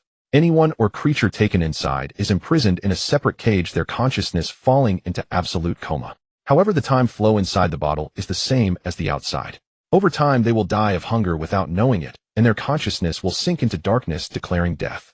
Oh, a long light, oh. Li Shu looked at the eloquent Batila with admiration. Truly breakthrough imagination. Impressive, Batila. With just this move, you've earned my respect. Haha, I can't compare to the young master's upper limit of fruit ability development. I was too young back then, just wanted to elegantly seal enemies in a bottle to look cool, so I developed this application. Laughing heartily but modest in words, Batila straightened his expression and continued. The enemies and dangerous creatures imprisoned in the subspace bottle have died, but because they are always stored in the bottle, their bodies are relatively well preserved. So according to what the young master said, for the nutrients needed to ripen and grow new Pokemon, they can be reused as waste, exerting their residual value. Good. Adhering to the principle that even a mosquito's leg is meat, Li Shu nodded in approval, then turned and walked toward the backyard. Come along. Since releasing the nutrients inside requires your presence, the backyard is not a place anyone can casually step into. Mister, so would you like to join? Treating everyone equally. Sure. Backyard. As Li Shu and the other two arrived, the 17 Pokemon vines had condensed into their original forms. Over 1,000 forearm-length root tips sprang up from the ground, swaying irregularly, poised and ready for the next round of feeding. No, this time is special. Someone is giving Psychic Vine a private meal. Don't join in the fun. Raising his hand slightly to press down, Li Shu used his ability to cancel the forms of the other 16 Pokemon vines, disguising them back as ordinary grass, leaving only the Psychic-type vine. Let's begin. Alright. Suppressing his overwhelming surprise, Batila looked at the remaining vine, his eyes filled with anticipation. Then he threw the bottle into the air. The next second, the bottle, which was the size of a fingernail, instantly expanded hundreds of times, its mouth facing downward, pouring out the stock it had accumulated for nearly 40 years. 1 corpse. 30 corpses. 50 corpses. Below, dozens of root vines rose into the air, accepting everything. No matter how long they had been dead, they quickly swallowed and absorbed the falling resources. 60 corpses. 100 corpses. Finally, after 127 corpses had fallen, the Pokemon vine bore a new Pokemon, Slowking. Nearly 130 corpses. Silently counting the consumed number, Li Shu murmured in his heart, 130 corpses are only equivalent to half a Sea King's worth of feed. It's okay, though the number is large comparing the weight. Young master, what is this Pokemon? Batila looked at the pink Pokemon in front of him and couldn't help asking. Oh, Slowking, a water psychic dual-type Pokemon. Not the one we're expecting. Not it. Then let's continue. Hearing Li Shu's casual answer, Batila was a little disappointed for a moment, then increased the pouring speed. It's just over 100 corpses. He had roamed the seas for nearly half a century, leaving behind not only a body full of hidden injuries, but also the most imprisoned corpses.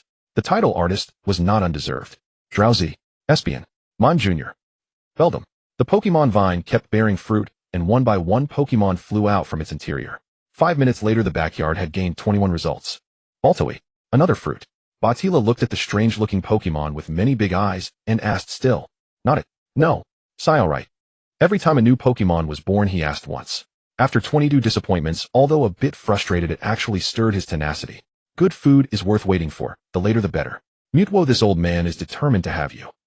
About the height of an arm, entirely pink in color and resembling a cat in appearance. Its nose is short and broad with triangular ears sticking up, and behind it a long, thin tail that ends in an olive-like shape. Its small blue eyes sparkle with curiosity. This one must be it, right? After spending heavily on card draws, Patella's mentality was on the verge of collapse. There was nothing left, the reserves in the bottle had been drained dry. If this one wasn't it, he would just cry in front of Li Shu. It was just too difficult. Ugh. With a startled sound, Li Shu looked at Patella's aggrieved expression and felt a bit embarrassed. The reason he had recommended Mutwo for contract was more or less out of personal bias. After all, although there were many legendary Pokemon in the psychic type, he had a special fondness for Mutwo. The phantom Pokemon, Mew. How should I put it? No longer insisting on Mutwo, Li Shu continued. Although it's not Mutwo, Mutwo was artificially created using its genes as a template. So Patella, you have exceeded expectations. Well, Mew is also a very good choice. Let's contract it. After all, when you fuse with it, its ability to turn invisible at any time is like having an invisibility fruit. Moreover, it can mirror transform into anyone's appearance while possessing the same abilities, making it an enhanced imitate fruit. Combined with its talent for free flight, it's also a knockoff float fruit. Tisk contracting, it will give you the whole world. I'm a bit envious. Patella listened to Li Shu's description of the advantages, his mouth agape in surprise. There is actually such a convenient and practical Pokemon in the psychic type. Why did you, young master, recommend that Mutwo thing? This one is enough. Young master, you're not messing with me trying to see this old man make a fool of myself, are you? How could that be? Under the other's suspicious gaze, Li Shu felt guilty, but his eyes were sincere. Mutwo, as the name suggests, means beyond Mew. But the core of that transcendence lies in combat power. As for other aspects, each has its own strengths and weaknesses. Alright, since you've cultivated the desired Pokemon, let's forget the past. Next, I should attack it until it loses consciousness, right? Having learned the steps required to contract a Pokemon, Patella rolled up his sleeves ready to face the legendary phantom Pokemon before him. Speechlessly, Shu raised his hand to stop the eager Patella. It wasn't that he underestimated Patella's strength. In a direct confrontation, Mew would likely be no match for him. But Mew could fly. If it fell into a disadvantage, it might just float up high and refuse to come down. Then Patella's mentality would truly shatter. I deeply apologize for the trouble my previous recommendation caused you. So we can skip the battle step and proceed directly to the contract. He raised his hand, bent his finger, and flicked a snap from a distance. In reality, he secretly activated the deepest hidden setting within Mew. It must never resist any command from Li Shu, and must obey absolutely. The proper appearance must be maintained.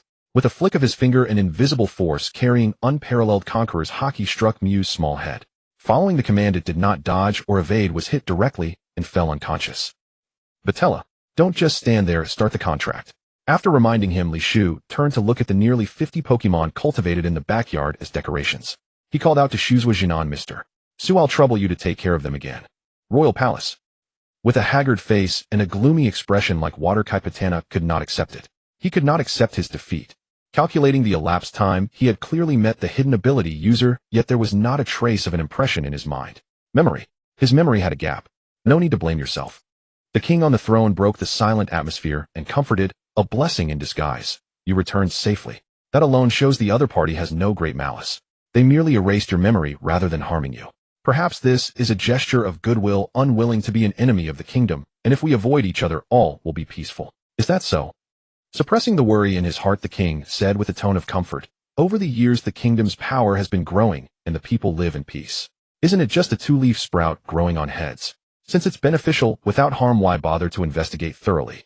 The mode of coexistence where we keep each other at arm's length is also fine.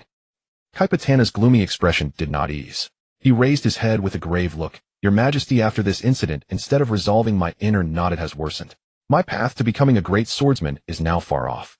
So, regarding the person behind the scenes, I wish to pursue the truth for the rest of my life.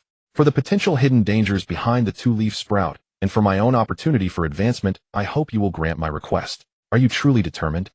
The king looked at the captain of the royal army, whose expression was resolute, vowing to fight the hidden ability user to the end.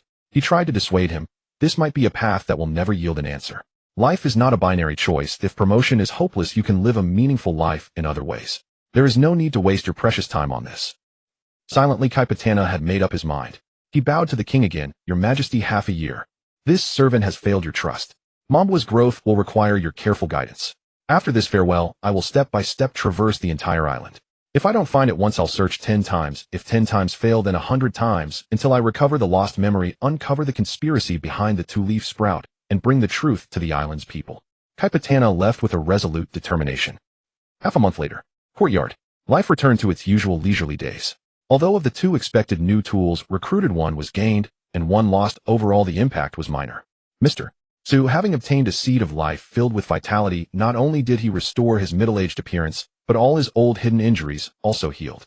Batella, using Mu's ability, floated lazily, glanced at Li Shu lying in the sun taking a nap, and asked Shuzhuajinan beside him in confusion, "Is the young master always this lazy? I've been here for half a month, not only restored to my peak condition, but my strength is even greater than before. Is there really no task that requires my service? Are you feeling bored?" A little. Meeting Shuzhuajinan's calm, patient eyes, Batella inexplicably felt a bit guilty. In that case, just as Shuzhuajinan was about to say something, the voice of Li Shu, who had just woken from his nap, reached his ears. He immediately stopped speaking and shifted his gaze, waiting for further instructions. Ahem. Rising from the recliner and stretching lazily, Li Shu said, "I had planned to wait until La Kusasi returned from his voyage before putting you on duty. Since you say you are bored, we'll begin ahead of schedule." What mission? Recruited for half a month and left idle every day, Batella felt stifled by the boredom. The moment he heard there would finally be an assignment, he thumped his chest and declared loudly, "Whatever the young master's orders are, I will carry them out. After spending these past weeks with you, I realize you are not someone who can be kept always at my side. Very well. Everyone deserves the right to freedom, and I will not restrict yours. Go to Beihai. Help me seize 1 faction and bring it back, and afterwards you may move freely on the island. Your constant restlessness is an eyesore." Beihai. Which faction? Batella could not contain his excitement and pressed for details. A triumphant return in his first battle back alone against an entire faction would be glorious. Jia Erma 66. Li Shu tossed out a name casually and shook his head. "You lot are all so unruly. It seems I must bring forward the backup pawn I had reserved." "Pawn? Am I a pawn? Hey, weren't I promised partnership?" Li Shu explained, "This one has been modified by a bloodline factor, robust physique, absolute obedience. Such a puppet is the first choice." "You still call me that?" "Their clone soldiers are not bad, either. They can cultivate a 20-year-old adult in 5 years. Bring one back. I'll attempt to hasten its maturation with life force. If the acceleration works and the consumption is within acceptable limits, congratulations, you will have successfully shed the part-time role of pawn." "My thanks to you." Though he continued to grumble, Batella felt little real resistance. He had been prepared to be called a pawn when he learned Li Shu would not form a pirate crew and disliked traveling. This line of work seems quite important. Rest assured, young master, await my good news." Laughing aloud, Batella rose higher, slipped into invisibility, and streaked away at tremendous speed. TSK. He really can fly. Refuses to set foot on the ground. Smacking his lips, Li Shu withdrew his gaze and focused his attention on a nascent ability he had yet to fully develop. "Though I am a homebody and dislike going out, that need not prevent me from creating a shared vision, synchronized thought doppelganger to affix to La Kusasi and witness the vast ocean in another form." Function seed. Using a seed of life as the energy core, he imprinted his own mental ripples, adding settings for vision, shared thought, and ignores distance, condensing them into a seed with a water ripple appearance. La Kusasi will return within 2 months. I must hurry. Setting the deadline to himself, Li Shu closed his eyes. A life seed appeared in his hand. After a fortnight of refinement, it had changed from a smooth sphere to an oval, still far from the intended rippled form. Time flowed on without fanfare. In the blink of an eye, more than half a month had passed.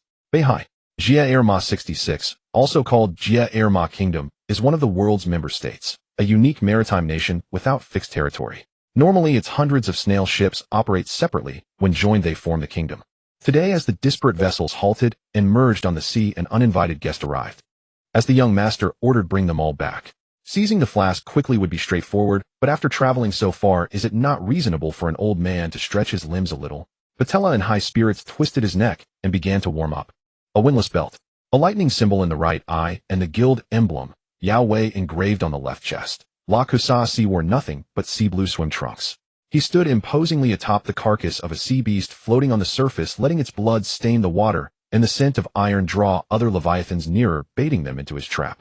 Suddenly, arcs of electricity surged around La Kusasi. His towering figure vanished from view and reappeared above a stag-headed sea beast drawn by the blood. Lightning strike punch.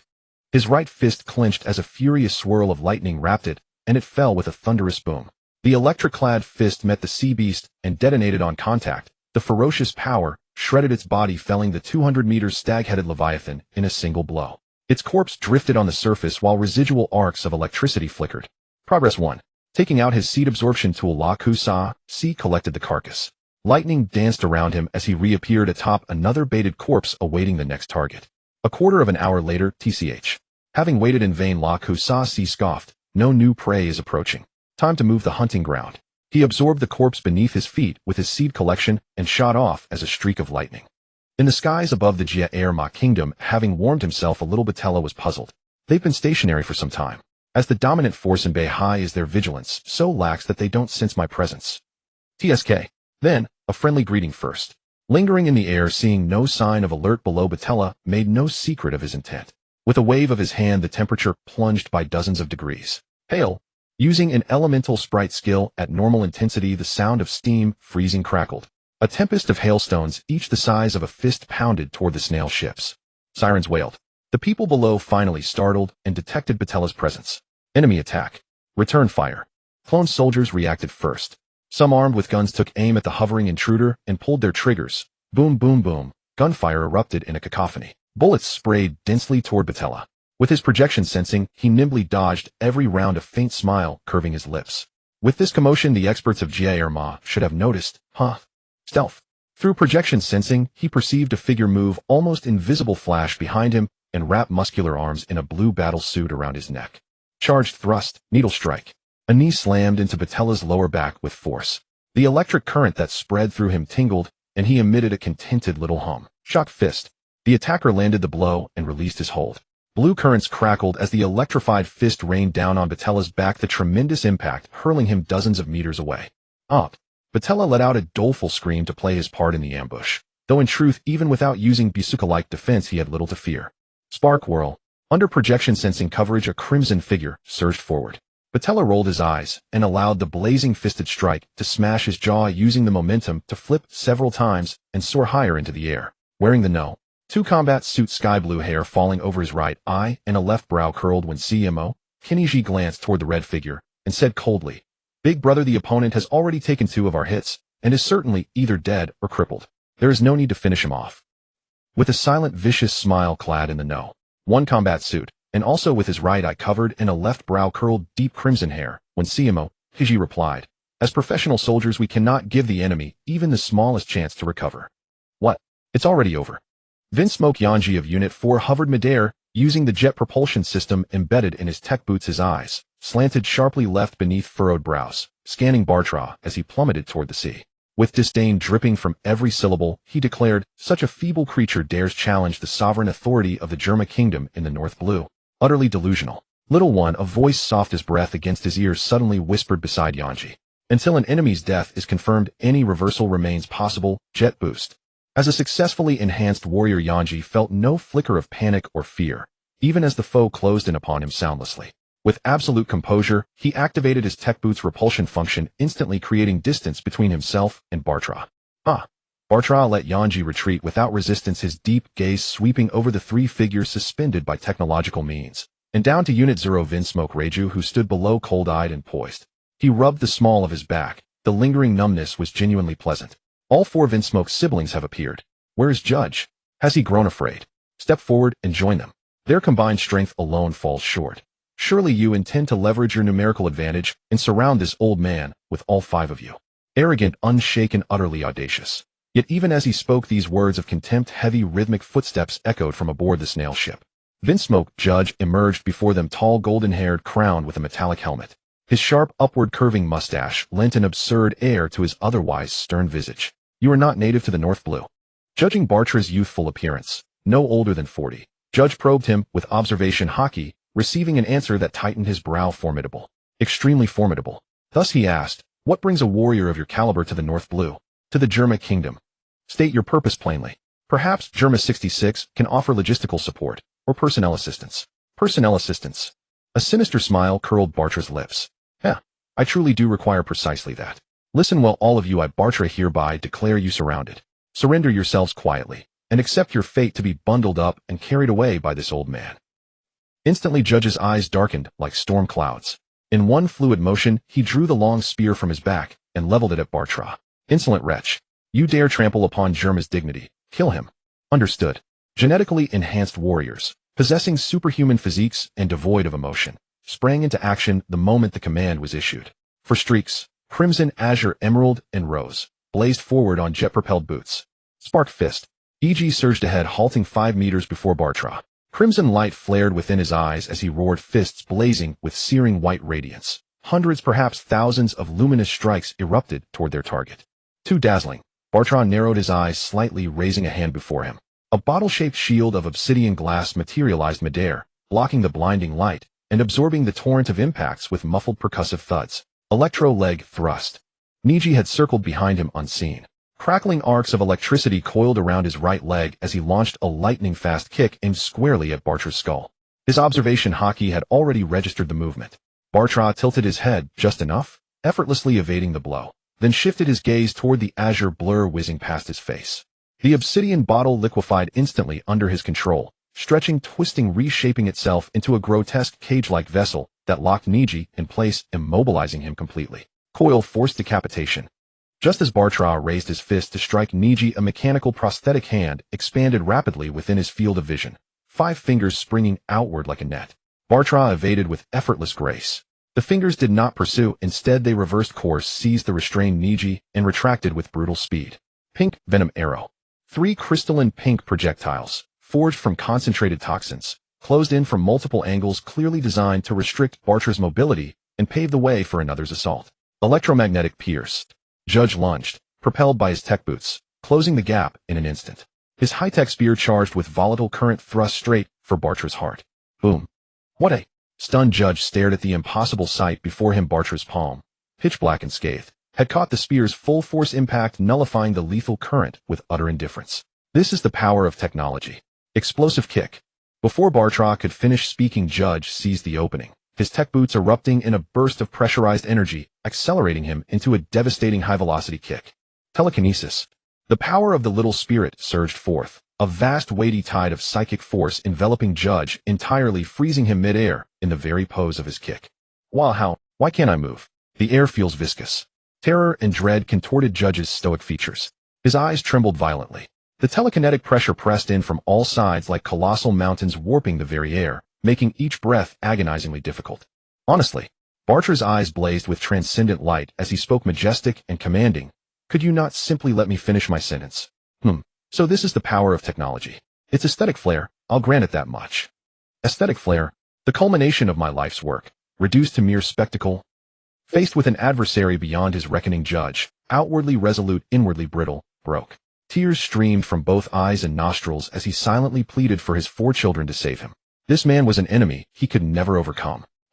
Crying. Bartra blinked in genuine disbelief. Wait, did the young master misjudge something?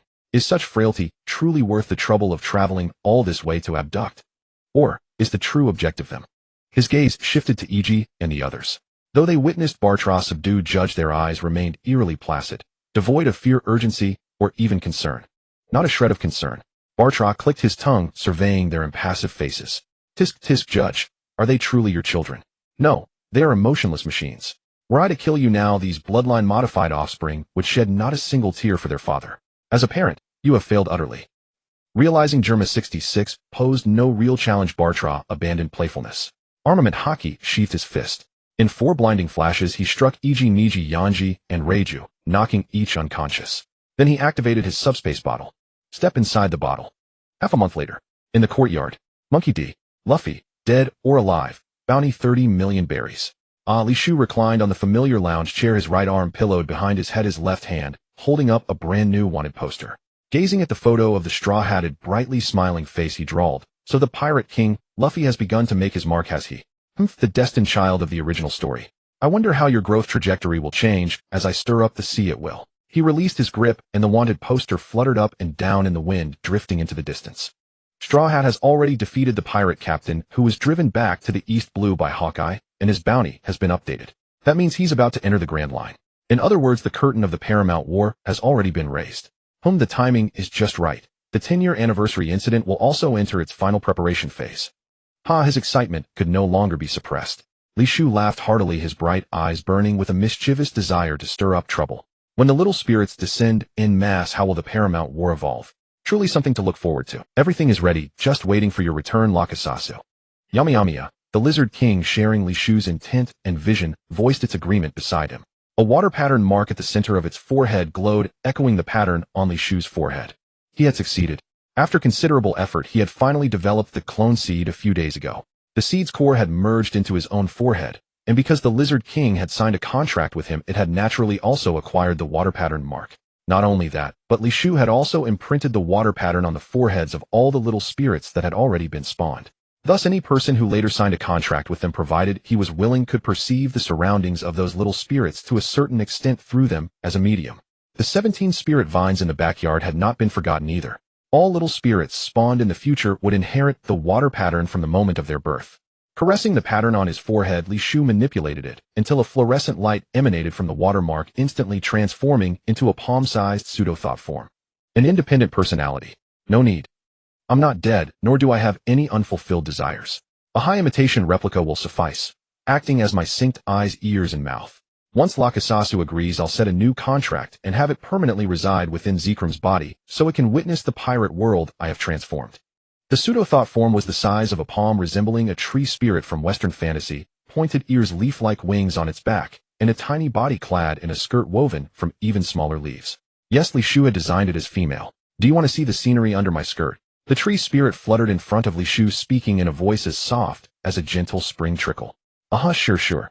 Nearby, Susanoo silently watched Li Shu interacting with his own creation, and an expression of human-like contempt flickered across his meticulously serious face.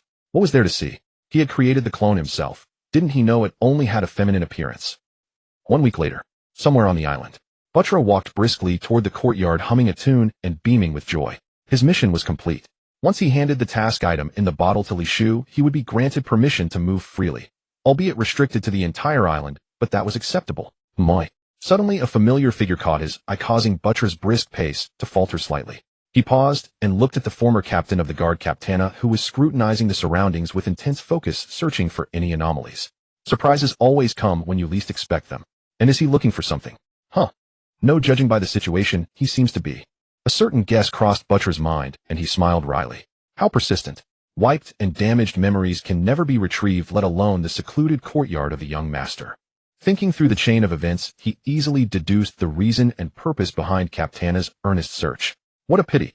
Murmuring softly, Buttra withdrew his gaze and continued walking in a certain direction. It was a pity about Captana's potential and his misfortune, but there was no helping it. It was the path he had chosen. That silhouette. As if sensing something, Captana looked toward the retreating figure of Buttra, frowning deeply. After pondering for a long while, he relaxed his brow and once again focused on observing his surroundings. No recollection. In the courtyard. Back already. Li Shu, leisurely enjoying afternoon tea, suddenly looked up toward a certain spot and extended his hand in invitation. It took a month-and-a-half round trip. You must be tired. Sit down and have a cup of tea. These are fine tea leaves I personally cultivated. Have a cup to refresh yourself. Even invisible, he can detect me. Truly formidable from every angle.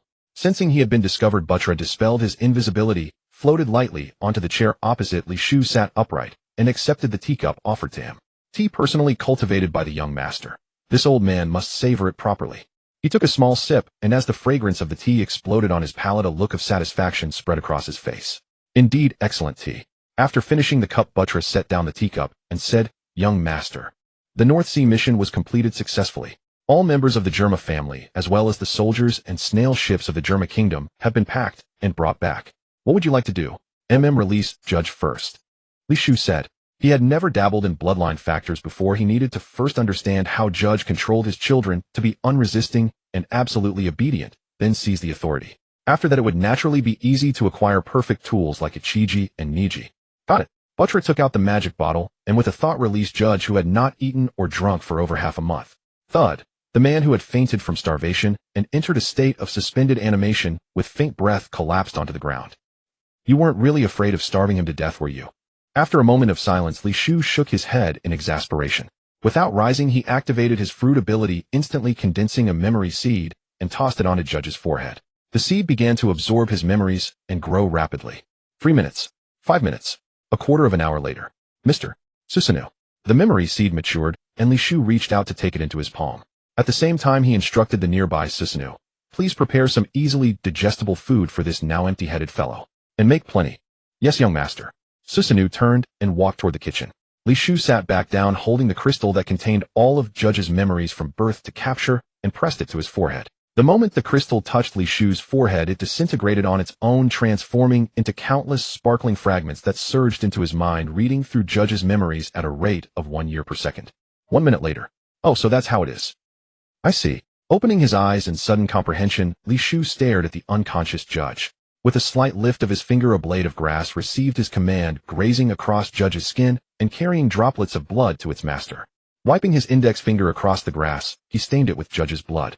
He then activated his fruit ability once more, using the blood as a core to instantly condense a vivid crimson seed. Next, do I need to set a string of codes for it? Through Judge's memories, Li Shu fully grasped the essence of the bloodline factor technology. He only needed to implant the codes into this seed.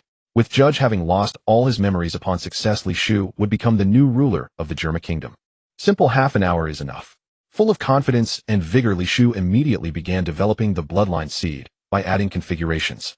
Watching the man who had closed his eyes in deep concentration, wholly absorbed in developing his new ability, Batera felt speechless and helpless. Well, I never realized, aside from being a homebody, the young master also has a rather decisive and swift temperament. Half an hour later, when Susanoo returned carrying a pot of soup, he was already unsurprised. The young master instructed me to prepare more. There should still be prisoners in your bottle that haven't been released and are urgently in need of food. Yes, mister. Susanoo, Batera replied, then poured 3 men and 1 woman, for people who had fainted from hunger, out of the precious bottle. An hour later. What is this thing for?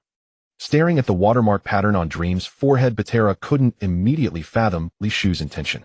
However, after glancing around the courtyard and noticing that all the little elves bore the same mark on their foreheads, he gave up, thinking, well, why bother? The rest of my life is already bound to the young master's dream. Getting stamped is only natural. Shaking off the stray thoughts, he looked toward the table in the center of the courtyard. Li Shu was sitting opposite Reiju. As for the other 3, Ichiji, Niji, and Yanji, they had been assigned to Batera a dozen minutes ago to serve as disposable underlings for future missions. You are different from them. After being modified by the bloodline factor, although you successfully gained an anti-poison constitution and the ability to absorb and release toxins, you also retained your human emotions. That is very good. Gazing at the mature and alluring Reiju, Li Shu recalled some plot points about her. For instance, when she saw Yanji and the others brutally slaughtering civilians who posed no threat, she would show a look of disgust. Another example, during the Whole Cake Island incident when her family was about to be annihilated by Big Mom's subordinates, she still worried about Sanji and urged him to escape. Gracious and composed in manner, elegant in bearing, and possessing a heart that cares for others. Someone like you deserves a chance to choose. Judge who controlled you has had his memories wiped clean. Later I will return to him a portion of memory limited to cloning technology, and he will wholeheartedly work for me. Thus he has lost the power to command you. The shackles that bound you are undone. Now I give you 2 choices. Would you like to hear them? Helpful to others. Worthy of a new choice. The sea is vast, and at last I have met someone who treats me with tenderness. At this moment Reiju's mind involuntarily recalled the scene where she saved Sanji as a child. Sanji, a man must not keep crying. Listen, never come back here. The sea is vast. One day you will surely meet kind people. Run, don't look back. All right. Time seemed to return to that moment. A radiant smile, brilliant as sunlight, bloomed on Reiju's face. She wanted to hear the choices he would give. Truly healing. Infected by her smile, Li Shu's peaceful gaze grew even softer. The first choice. He raised 1 finger. Become my comrade, fight for my pursuit. Of course the targets of this fight will not be humans, but the sea kings that infest the sea. Hunting them, I believe, will not cast a shadow over your kind heart. Become a comrade. A tremor passed through Reiju's heart. From birth until now she had always known that her father did not need children for companionship, but rather emotionless machines to fight and kill for his ambitions. So she had skillfully concealed the fact that she possessed emotions, choosing to stand with Ichiji and the others. When they mocked others, she laughed along, only to avoid being dragged and becoming an outsider, isolated or bullied by them. She hated the name Vinsmoke. Can I finally live according to my own will? The second choice. Li Shu raised his 2nd finger. It can also be seen as a test for you. Live as a free person in this courtyard for 1 year. During this period you must not feel bored, irritated, or any other negative emotions. Instead, you will begin to enjoy this peaceful, secluded life and find a hobby that sustains your spirit.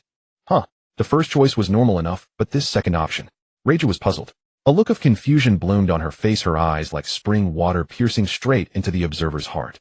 She resembled a startled fawn bumping into someone's chest. The second choice sounds somewhat inexplicable. Then if I meet the conditions you mentioned, what comes after? What awaits me next? Li Shu grinned, leaning forward slightly with a lifted corner of his mouth. What awaits you? You're too impatient. Pass this test first. Reiju was speechless. She had secretly done some mental preparation, but it came to nothing. Imaging the scenarios she had conjured up, she couldn't help but blush. Her face reddened at a visible rate. This expression of yours is quite adorable. Meeting Li Shu's teasing gaze, Reiju tried her best to stay calm, but ultimately lost. Her eyes darted away, trying to change the subject. If I fail the test, what is the meaning of the second choice? Will you, like my father, force me to obey through commands? Or will I default to the first choice and become your comrade? No. Li Shu leaned back, sitting upright, not wanting to pressure the flustered Reiju. He shook his head. If you fail, it means we are not fated. I will not force you. I will erase all your memories of me, and then let you go. True freedom, then. Gradually calming down, Reiju thought for a moment and reached a decision in her heart. Smiling, she said, I choose the second option. This choice seems to benefit me no matter the outcome. Being erased? No. 2 weeks later, 100 meters beneath the courtyard, spacious and brightly lit, a large 66-foot emblem hangs prominently overhead. Beneath it, tier upon tier of glass incubation chambers are arranged in concentric circles, each labeled with ascending numerals. Inside each chamber lies a clone in active development. Beside them stand massive machines feeding nutrient solutions into the chambers through intricate networks of tubing. Root system. Wearing a short skirt, a low-cut top, and a delicate pink outer layer, Reiju strides confidently behind Li Shu on her long legs.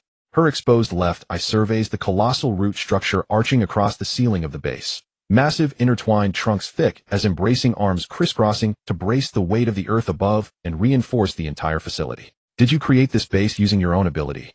Though already suspecting the truth, Reiju asks in genuine astonishment. Roots. Your power grants you absolute control over flora in the natural world. And that pair of tender leaves sprouting from your head, is that a side effect of your fruit's power? It is rather absurd for an ordinary person to sport such foliage atop their head. So to avoid standing out, did you plant identical saplings atop Master Usopp's, Mr. Bartholomew's, and even my own head?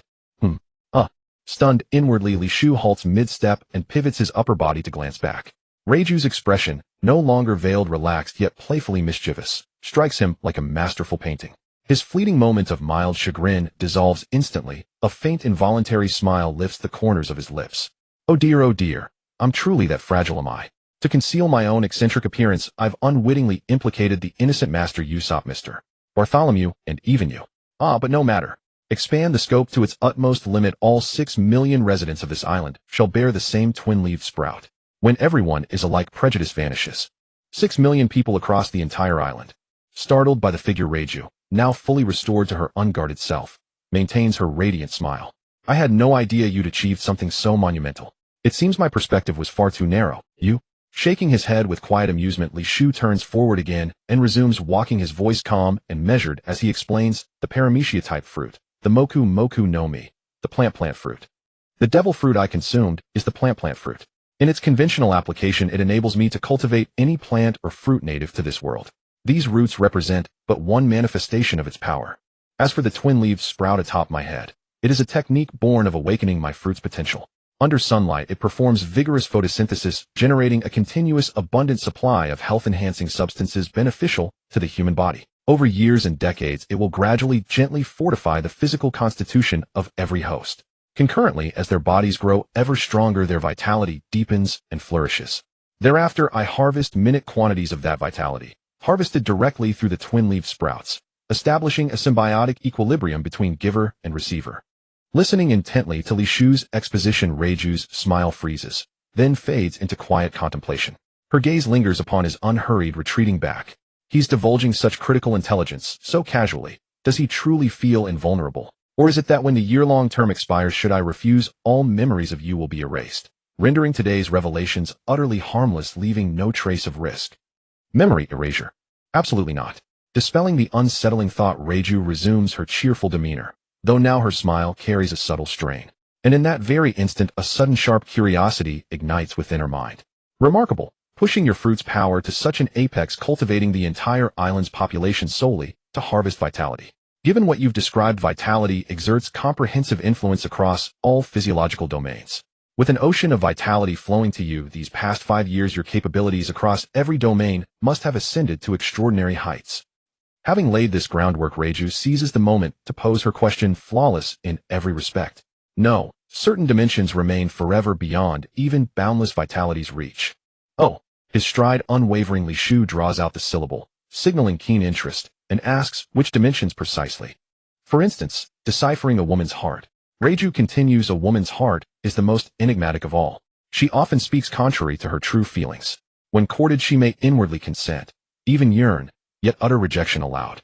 Not indifference but restraint, and not apathy but hesitation. Or even attest a subtle probe to gauge whether his devotion burns with unwavering selfless intensity. So what if she refuses once? True love persists, undaunted, relentless. One pours forth greater sincerity, deeper care, tender nurture. Fail once. Try twice. Fail twice. Try thrice. Until triumph crowns perseverance. Is there subtext here? Li Shu catches it immediately. This, for instance, is pointed, deliberate, aimed squarely at him. Relentless pursuit, then. Slowing his pace, he glances sideways, toward the distant horizon where a figure undeterred and resolute prepares to walk the length of the island on foot. No. Unnecessary. Not long ago I sincerely invited someone to join me as a comrade, yet he declined. I confess sometimes I am fervent, striving vigorously for what I desire. Yet more often I am serene, accepting that all things unfold according to destiny and affinity. The moment he chose refusal, our fates diverged. No karmic thread binds us. Even having screened him beforehand, the outcome remains immutable. Thus let him go, freely without regret. Love too obeys destiny. Therefore, when courtship begins, she may savor its unfolding journey.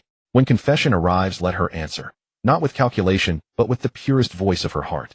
Authentic mutual devotion needs no ornate trials, no contrived ordeals. Ah, we've arrived. Mutual devotion. As Reiju murmurs inwardly, Li Shu stands before their destination, the Vitality Clone Laboratory. The two enter the laboratory. 10 minutes later, Li Shu emerges, accompanied by Reiju and Gali, whose memories have been quietly restructured, and who walks with bowed head and dejected silence. A soft sigh escapes him. In those past 15 minutes, he tested the efficacy of his seed of life to accelerate clone cultivation. Its yield proves disappointingly low. 6 million souls across the island generate staggering vitality daily, enough to fully charge a single seed of life in roughly 6 to 7 days. TCH, unprofitable. Exhausting one seed yields only 8 mature clones. Such extravagance borders on recklessness. Better to rely faithfully on the seeking brand nutrients. Speaking of which, Laxus has been away long enough, he should return soon. Then comes the final preparation for the decennial celebration. Shiki. For days later in the courtyard, Lei Jiu held a specially crafted glass comb from Ba Te La, gently grooming the fur of the Lu Wei before her. The Lu Wei squinted its eyes in contentment, its 6 soft tails swaying aimlessly behind it. Returning to her true heart, Lei Jiu, once constrained by the 1CMO Ku family's rules against keeping pets, had now taken the first concrete step in cultivating her own interests.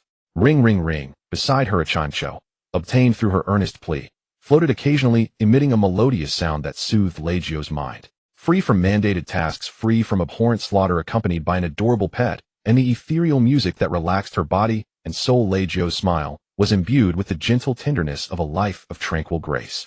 Stay at home for a year. No, I could devote my entire life to this. Zzz. Suddenly, as a thought flickered through Lei Jiu's mind, the sound of thunder splitting the air reached her ears. Her brow furrowed instantly, the sweet smile shattered, and she gazed with wary eyes at the extra figure that had appeared in the courtyard. As her eyes fell upon him, his cape slowly descended. Moi. The visitor. La Kusasi. Upon arrival, he let out a soft nasal sound, tilting his head slightly, and his lightning-marked eye instantly locked onto Lei Jiu's position, or rather precisely onto the chincho floating beside her. Having been away for a long time, unaware of what had transpired in the courtyard, he suppressed the urge to snatch the chincho away. He shifted his gaze, falling upon the sensually dressed Lei Jiu, but having been thoroughly seasoned by the various bikini-clad styles in Yao Wei's heart, remained unruffled, his focus on Lei Jiu herself. A new face, a new companion grown from a seed. Yo, welcome back, La Kusasi. From his familiar lounge chair, Li Shu removed the newspaper covering his face and greeted with a languid tone, "Don't bother looking, if things aren't what you think. Lei Jiu, I've granted her special permission to stay for a year as a local." Hearing Li Shu's explanation, La Kusasi let out another soft exclamation. Not a new companion grown from a seed. A local staying for a year. What's going on? This guy who hates having his peace disturbed has actually changed his ways. Not quite accurate. At that moment, seeing that the visitor seemed to be Li Shu's companion rather than an enemy, Lei Jiu shed her wariness, her eyes curving into crescents as she chimed in teasingly. The 1-year term is just a transition. Perhaps in the long stretch of time to come, I might even become the mistress of this courtyard. La Kusasi paused, taken aback. Mistress? So what exactly had happened while he was away? With a long laugh, Li Shu made no comment. Though Lei Jiu was currently enjoying this tranquil life, it had only been a short while. Perhaps it was just the initial novelty. Time would tell. He rose from the lounge chair and walked toward the backyard. La Kusasi followed suit without a word. Lei Jiu watched the two retreating figures, a flicker of dissatisfaction in her bright eyes. Huh, what the hell is that ha supposed to mean? What are you implying? Are you underestimating my resolve? Humph. Backyard.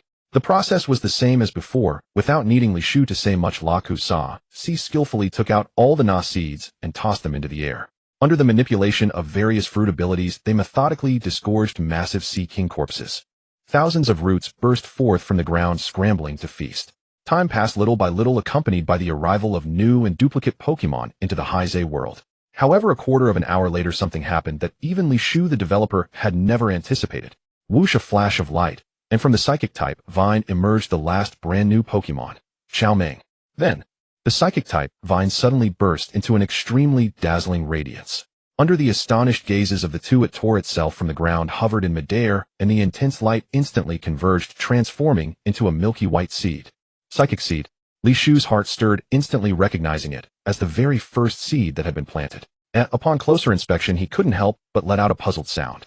His gaze locked onto the milky white seed, and he saw that within it a substance that had not existed in its original state seemed to be flowing. Raising his hand, he drew it into his palm, pinching the bean-sized seed between his fingers and examining it closely. Indeed, he confirmed its transformation. Something truly was flowing inside. Planting, nurturing, maturing, fruiting. After all the psychic-type Pokemon had been produced, once an unknown change occurred. The psychic vine is like this, or perhaps the other 16 vines will also transform into new seeds upon completing their mission. I can't discern any extraordinary effect now. I'll have to wait until all 17 seeds are gathered. Interesting. The astonishment in his eyes faded, replaced by intense curiosity. Li Shu was now brimming with excitement. The unknown was what made it fascinating. He eagerly anticipated the transformation once all seeds were collected. 3 minutes. 10 minutes. Another half-hour later. Jiekaluomu. Lai Kongswa. Yindi. Lei Jiaic. La Doc. Shuelabai. Dai Ochi Shi. One by one, legendary Pokemon began to emerge in clusters, heralding that the 16 vines were also approaching their final moments. Fenglong. Josi. Hupa. Finally, at a certain moment, the roots that had surged into the sky to snatch blood food trembled in unison, then turned to dust and dissipated. On the ground, the 16 Pokemon vines underwent a transformation similar to that of the psychic vine. Some pitch black, some blazing, some deep brown, some azure. 16 seeds of various colors, emitting their respective lights, floated silently. Moi. Li Shu's palm was forced open by a power that even his physique could not withstand. The psychic seed violently burst out, streaking into the sky to reunite with its 16 companions. Light. A dazzling light abruptly erupted. Swept by the blinding radiance, La Kusasi felt a flash of white before his eyes, losing the ability to see. Li Shu beside him squinted slightly and saw that the 17 seeds had arranged themselves in a circle, spinning rapidly, drawing closer and closer as if about to merge. Another even more dazzling burst of light erupted. This time, even Li Shu was affected. His vision went white instantly. When he regained his sight, he found himself in a mysterious space. White. It was a vast white subspace. There was no ground beneath his feet. Li Shu stood in midair, silently observing this mysterious space that had pulled his consciousness in. Looking up, Li Shu discovered the apparent culprit. High above, 17 seeds of various colors were arranged in a ring, slowly rotating, and at the center a pitch-black vortex had appeared. That is. His gaze traveled even higher.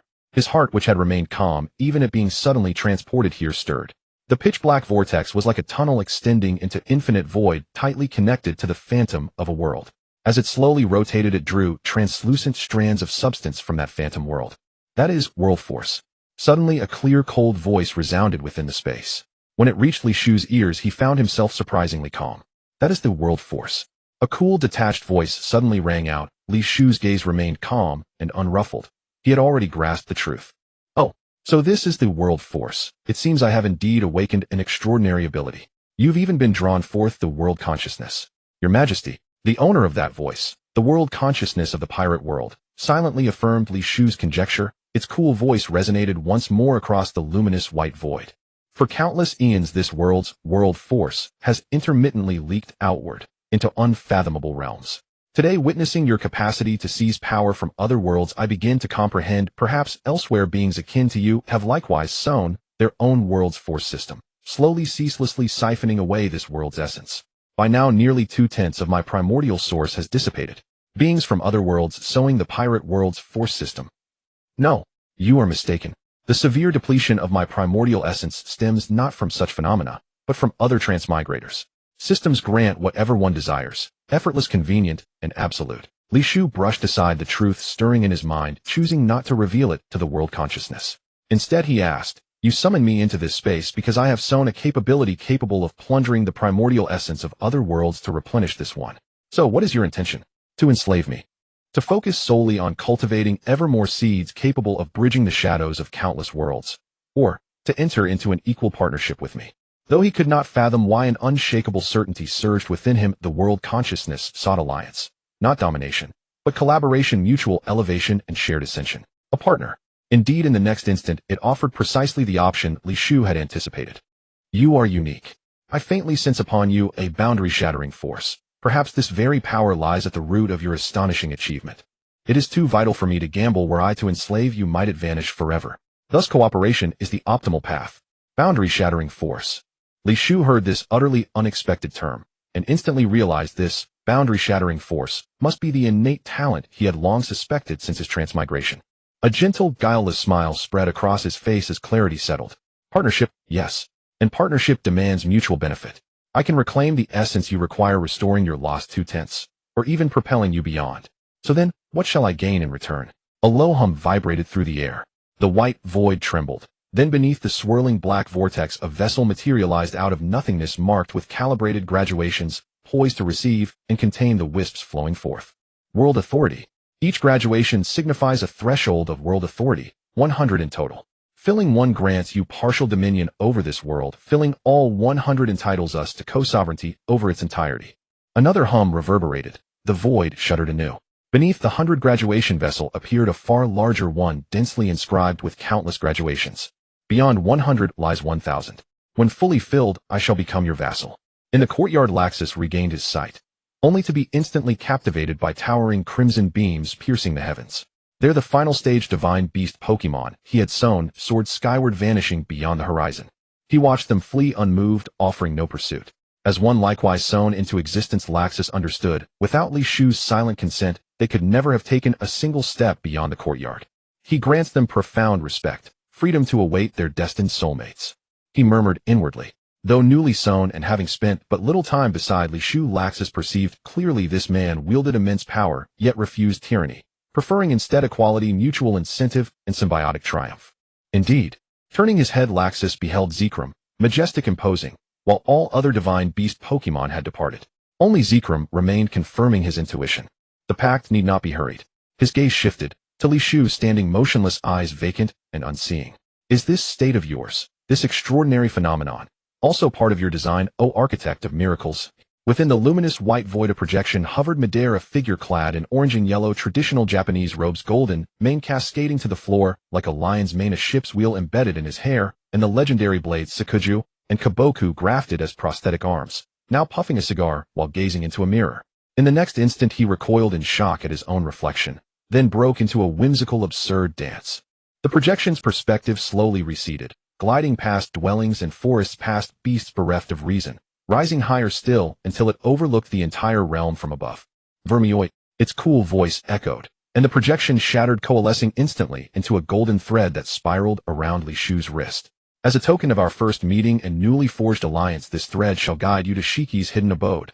Though, having granted Li Shu's request and shared the coordinates, its tone softened, tinged with reluctant exasperation. "How indolent you are.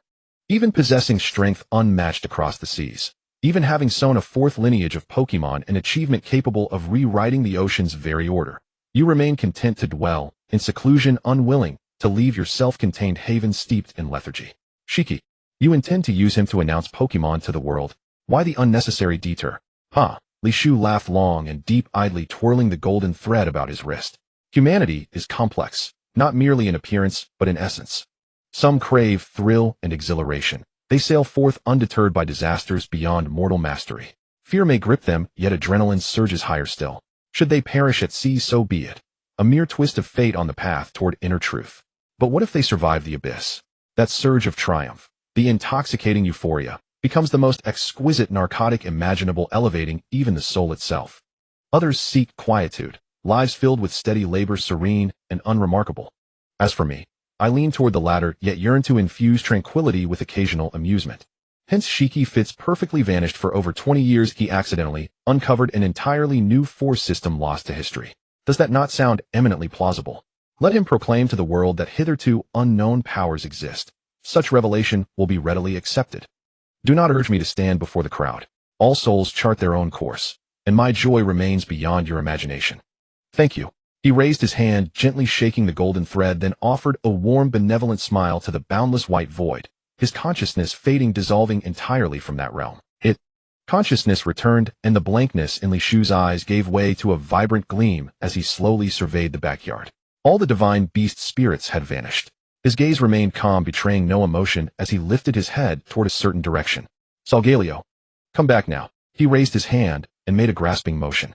Before long, a white lion-shaped creature over 3 meters tall was drawn into the air. It had a blue-gray nose and pale blue eyes. The most peculiar feature was the upper half of its face, a deep blue region where a shifting starry landscape materialized, radiating an aura of mystery. For golden spikes adorned its crown like a royal diadem, symbolizing its status, echoing the 2 pairs of spikes on its lower jaw and accentuating its majestic appearance. Salgaleo, a dual-type psychic steel legendary Pokemon, was one of the cosmic beings revered by ancients as the beast that devours the sun. It harbored immense power, enabling it to enter its radiant sun form. In that form, a third pale blue eye would appear within the starry region on its forehead. The starry pattern would transform into vertical light, and the non-white parts of its body would turn golden.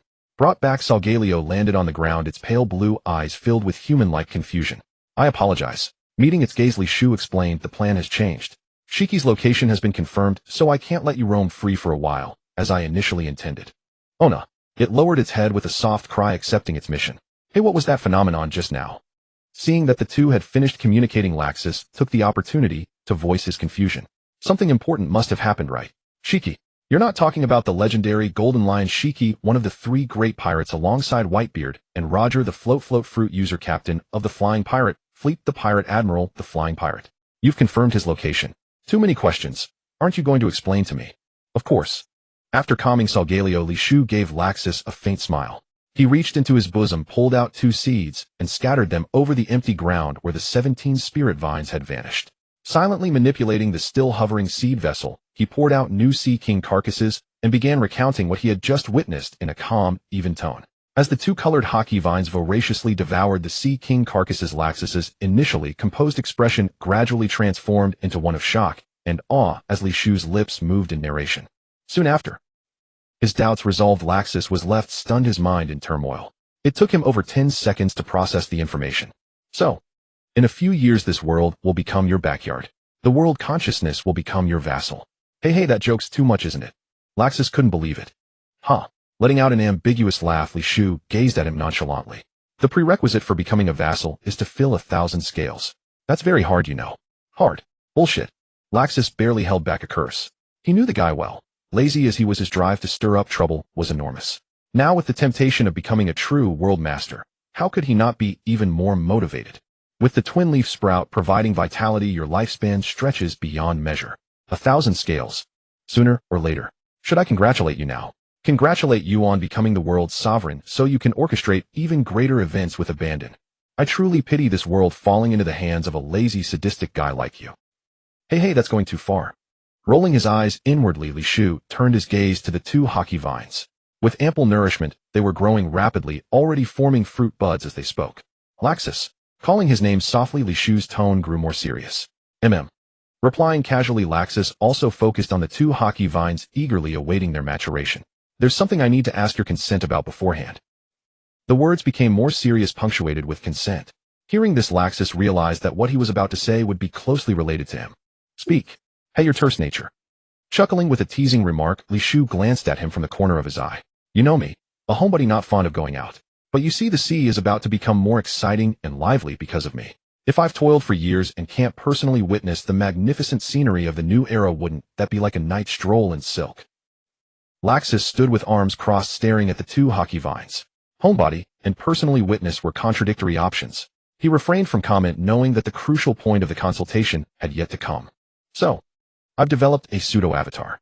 She shares my thoughts and vision and can witness the sea's diversity in my stead. But the prerequisite.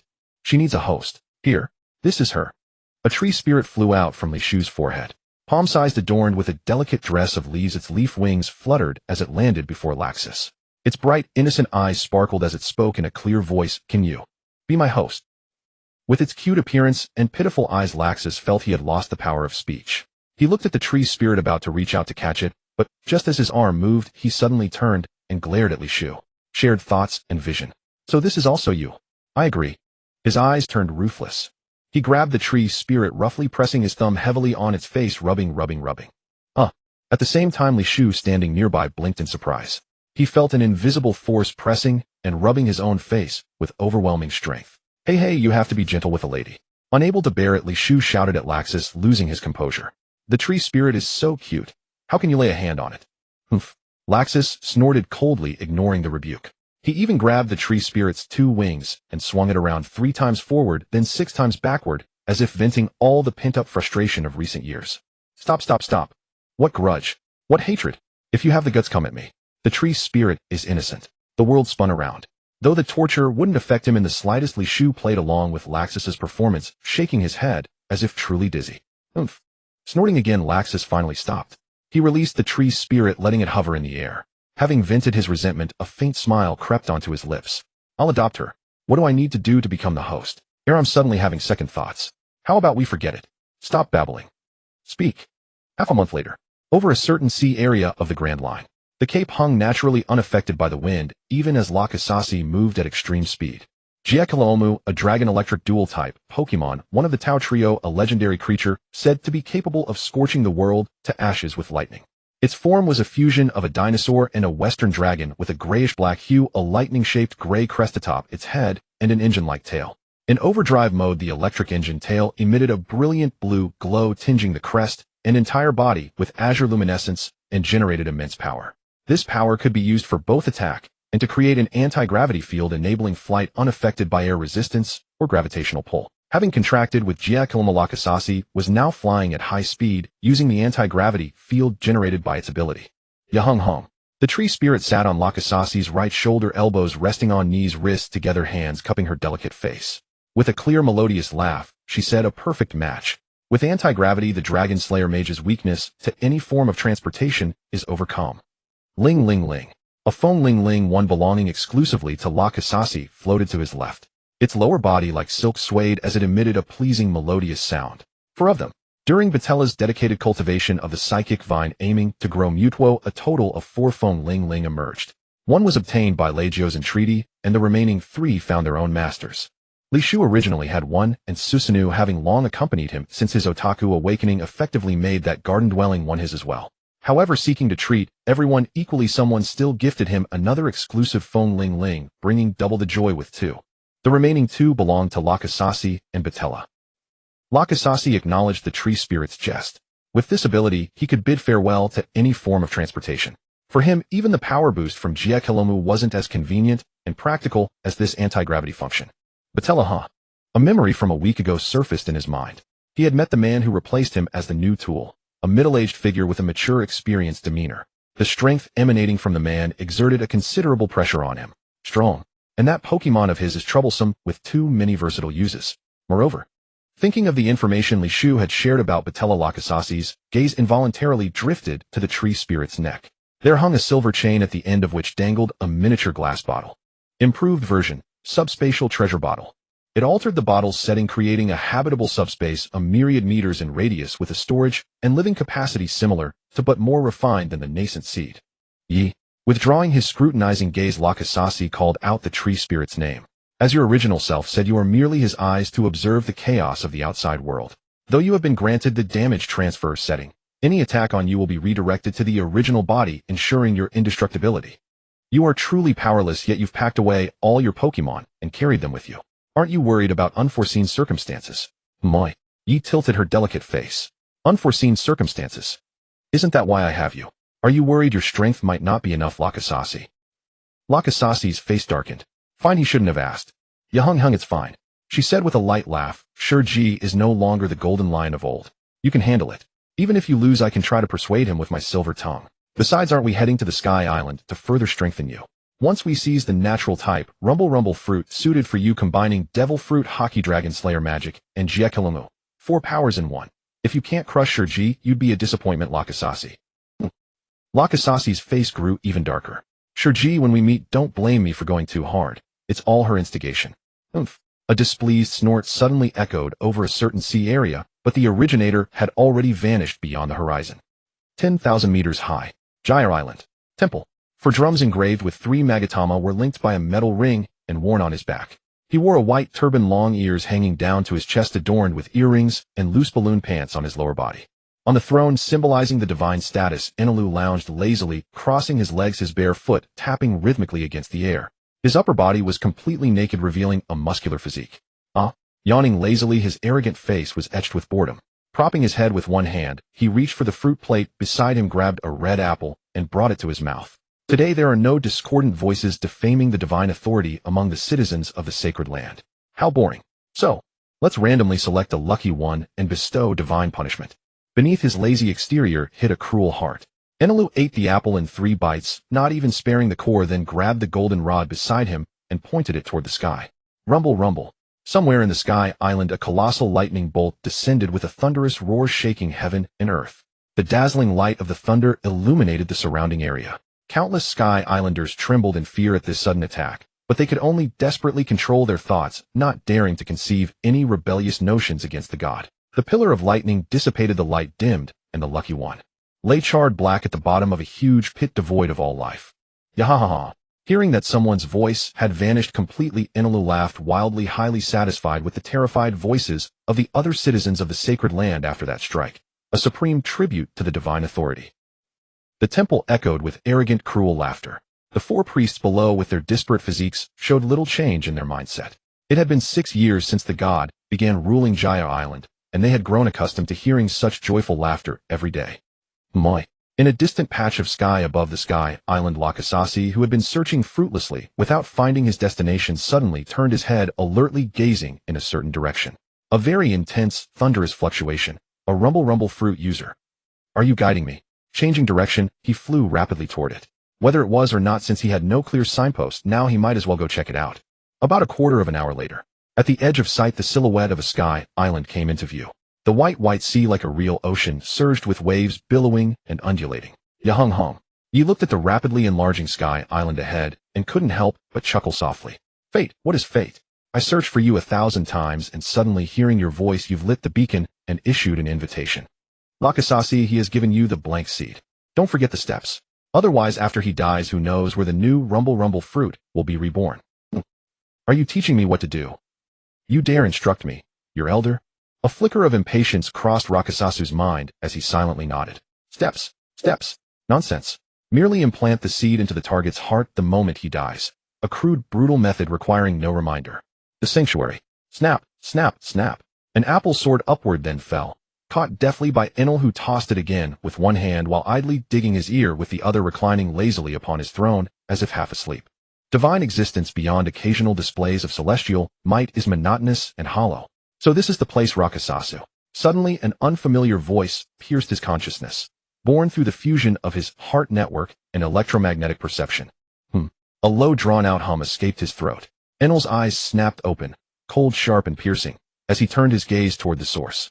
An unfamiliar aura, another invader from the blue sea. ZZZT. His body dissolved into elemental particles, with a soft crackle vanishing from the sanctuary. Only 4 divine officers remained below, exchanging bewildered glances. He's here. Defying gravity, Rakasasu hovered midair. Through his Kinbunchika haki, he sensed a torrent of violent lightning surging straight toward him. ZZZT. Cobalt arcs erupted, coalescing slowly into a humanoid form. Elemental transformation, the fundamental application of a Logia-type devil fruit. Convenient indeed. Rakasasu regarded the bizarre figure before him, then raised his hand to touch the wind chime. With a soft shoo, it dissolved into crimson light and vanished into the glassy ring adorning his left ring finger. A metallic staff materialized midair. Enel sat cross-legged atop it, chin propped on one palm, the other gripping the staff to bear his weight. His eyes, mocking yet strangely intrigued, locked onto the ring on Rakasasu's finger. A ring capable of containing living beings. A novel trinket. Very well, mortal. Surrender it to the god, and the god shall pardon your transgression against the divine realm. Ahaha, how terrifying. Yef fluttered her leafy wings and darted behind Rakasasu. Though she could redirect harm, she had no desire to suffer a random lightning strike. and her delicate frame preferred the shelter of someone else's shadow. Rakasasu shot the treeling a silent, exasperated glance, then resumed studying Enel, particularly those astonishingly long earlobes. At that moment under Rakasasu's odd stare, Enel suddenly grasped the anomaly, and his eyes widened in shock. How is this possible? Why can the god hear no voice from you? That expression, you're surely harboring outrageously blasphemous thoughts. Abomination. All of you are abominations, beings the god will not tolerate within creation. The god has decreed, abominations must be purified by the thunder of heavenly judgment, and all your possessions shall henceforth fall under divine dominion. Electro, 20 million volts. Blinding radiance erupted. Cobalt lightning raged around Enel, and in the next instant a colossal bolt of azure thunder lanced toward Rakasasu. Yet facing that terrifying assault, Rakasasu simply opened his mouth and swallowed the entire torrent of lightning. A crisp crunch echoed pure lightning flavor. My thanks for the meal, delicious. Enel stared dumbfounded. His eyes bulged beyond their sockets, his jaw dropped wider than ever before, 2 rivulets of involuntary snot trailing down his cheeks. Speechless vision shattered, Enel stood frozen, his soul unmoored by Rakasasu's audacious appetite. 20 million volts of divine lightning. Not merely ineffective, but met with nothing more than a casual compliment on taste. Unacceptable. A surge of lightning settled warmly in his gut. Rakasasu felt invigorated, his grin fierce, battle-hungry as he locked eyes with the still staggered Enel, to borrow Gray's words. Next the weather shifts from clear skies to Rakasasu. ZZZT. Golden lightning coalesced violently around his fist.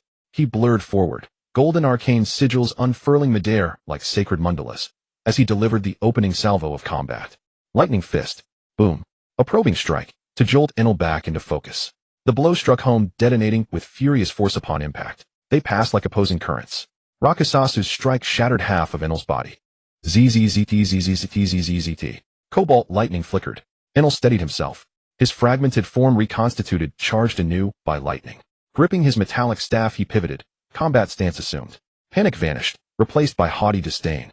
Abomination, do not mistake theatrical flourishes for true power to oppose a god.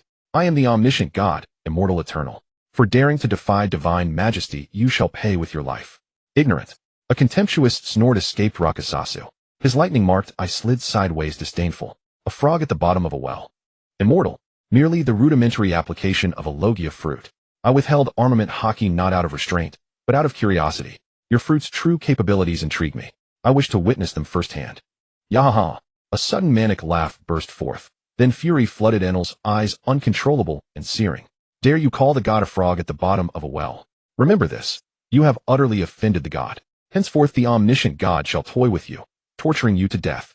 You shall never land another blow. As punishment for your ultimate blasphemy, face divine retribution. 30 million volts, Thunder Beast. His staff struck the taiko drum upon his left shoulder.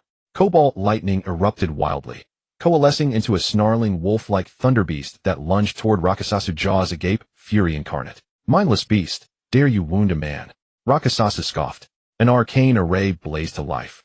Then with a sweeping gesture, he hurled a torrent of raw current crystallizing mid-flight into a radiant spear. Lightning spear. Boom. Azure and gold collided midair, lightning clashing, detonating in a cataclysm of blinding radiance and razor-edged shockwaves that scattered outward, drawing countless gazes from below. God, show me your true strength. These feeble probes, spare me the pretense. One hand, effortlessly channeling lightning-based magic, deflected the assault. Rakasasu felt only disappointment. This was the full extent of the Goro Goro no Mi's power. TCH. Utterly uninspiring. You have truly enraged me. 60 million volts, Thunder Dragon. Thump, thump. 2 rapid strikes upon the drum. Enel unleashed a far vaster storm. Cobalt lightning compressed, twisting, coiling into a colossal Thunder Dragon that roared skyward before diving upon Rakasasu. Thunder Dragon. One moment Rakasasu's gaze held only disdain. Now his expression sharpened, focused. His technique was named Thunder Dragon. His technique is called Thunder Dragon. Staring directly at the Eastern-styled Thunder Dragon charging toward him, sensing its feeble power through observation, hockey laxus felt a surge of anger. Hey, who allowed you? As a Dragon Slayer mage, he harbored a natural complex sentiment toward dragons. Even though the Thunder Dragon before him was vastly different from the dragons, in his memory, he could not tolerate any weakling besmirching the name of dragons.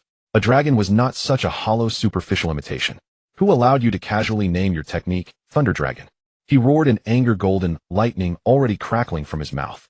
As his words fell, a magnificent magic circle materialized before his lips, the Thunder Dragon's electricity gathering in his lungs. Thunder Dragons. Roar. He unleashed a torrent of high-density lightning, savage and capable of annihilating everything in its path. Golden radiance dyed the entire sky as it obliterated Enel's blue Thunder Dragon, then continued unabatedly toward his true position. As easy Enel's mind's eye caught the trajectory of the roar and sensed its overwhelming power. He instantly turned into lightning to evade, not daring to confront its edge. Thunder Dragon's crushing fist. Observation hockey. Laxus possessed it too, and his mastery even surpassed Enel's. The moment Enel dodged, a preemptive crushing fist met him exactly where he was about to appear. What? Enel's eyes narrowed. The attack was already upon him. With no room to dodge, he chose to turn into lightning again. The next instant, the Thunder Dragon's crushing fist engulfed him. Suddenly Enel, now in his elemental form, let out a painful cry. The scream grew fainter as he was flung backward into the distant sky by the force of the crushing fist. After a moment, the lightning of the crushing fist dissipated. In the distance, Enel, having reverted from his elemental form, had a trickle of glaring crimson blood at the corner of his mouth. He was wounded. His elementalization had been a fraction too slow. Impossible. Absolutely impossible. He wiped the corner of his mouth with his fingers, staring at the blood on his fingertip. A hint of panic crept into his voice. How could the omniscient god fail to evade your attack? How could the god who commands lightning be injured by lightning? You freak, are you the natural enemy of a god? No. A god is the most perfect being in the world. There can be no natural enemy. You, taboo-like aberration, perish beneath the aesthetic of a god. Unable to accept it, utterly unable to accept it. Enel could not fathom that the god who wielded lightning could be hurt by lightning itself. The contempt and arrogance that once adorned his face vanished the moment he was wounded, replaced by a burgeoning madness. He would destroy the man before him completely in the most powerful form of a god. 200 million volt, Thor. His expression maniacal, he unleashed all his lightning power. 200 million volts enveloped him tightly, encasing his body. In the next instant, countless bolts of lightning converged and constructed a colossal Thor form, retaining Enel's features. Blue arcs of electricity swirled around him, crackling with a sizzling sound. So this is your strongest state, Thor. Excellent. This lord acknowledges the value of the rumble fruit. Come on. Laxus was brimming with fighting spirit. Only in this state was Enel worth defeating. This was a battle between lightning and lightning. Armament hockey. He hadn't used it in the previous crushing fist, and he wouldn't use it now. Raising his right arm, he clenched his fist in the air. Instantly, a brilliant magic circle spread across the sky. Electricity flowed through Laxus's grasp, materializing into a gleaming golden Fontianji, radiating an aura of destruction. Thunder Dragon. Fontianji. Swish. The unstoppable Fontianji was hurled with tremendous force by Laxus, moving as fast as thunder. In the blink of an eye, it was before Enel. However, Thor raised his massive hand to meet it. Amid a deafening crackling explosion, Thor was sent flying back over 100 meters before stopping the Fontianji. Then, with a grip of his fingers, crack. The Fontianji shattered, dissipating into scattered golden arcs of electricity. Yahaha! Freaks, cease your futile struggles. All resistance is useless before Thor. Transformed into Thor, Enel's voice was resounding and grand, echoing to every corner of Skypiea. The four priests, the former God Fall, and the warriors of Shandia all heard it clearly. They stared in shock at that unparalleled form. Was that truly a power that mortal strength could rival? Huff! Letting out a gentle breath, Laxus remained undaunted by the easy destruction of his Fontianji. He gazed seriously at the Thor that now exuded a sense of pressure. The awakening level, huh? Indeed, I have somewhat underestimated the power of this world. That fellow, relying solely on various paramecia fruits, has had their awakened abilities acknowledged by him. It stands to reason that the rumble fruit, a Logia type, rarer and more precious than paramecia, would possess such combat prowess. But people are different. Your talent profanes the rumble fruit. Its true master is me, Laxus Dreyer, Dragon Slayer's secret art, roaring thunder. Channeling all his power into his hands, Laxus punched the air. In an instant, bolts of golden lightning traced erratic arcs, enveloping Enel with blinding speed. Boom. Boom, boom, boom. Each bolt struck its target, unleashing an even greater discharge of lightning. Thor's body was riddled with holes. It's useless. In this Thor form, I am an immortal and indestructible god. All your attacks will be in vain. Despair, freak. Accept the judgment of a god in utter despair. Yahahaha. Even the Dragon Slayer's secret art failed to inflict effective damage. Laxus remained confident, looking down at the triumphant Enel. You're still laughing. You have no grasp of reality. When a rumble fruit user drags a Thunder Dragon Slayer mage into a drawn-out battle, the victor. Before finishing his sentence, he suddenly lunged toward Enel, inhaling deeply as arcs of electricity danced at the corners of his mouth. Will definitely be me.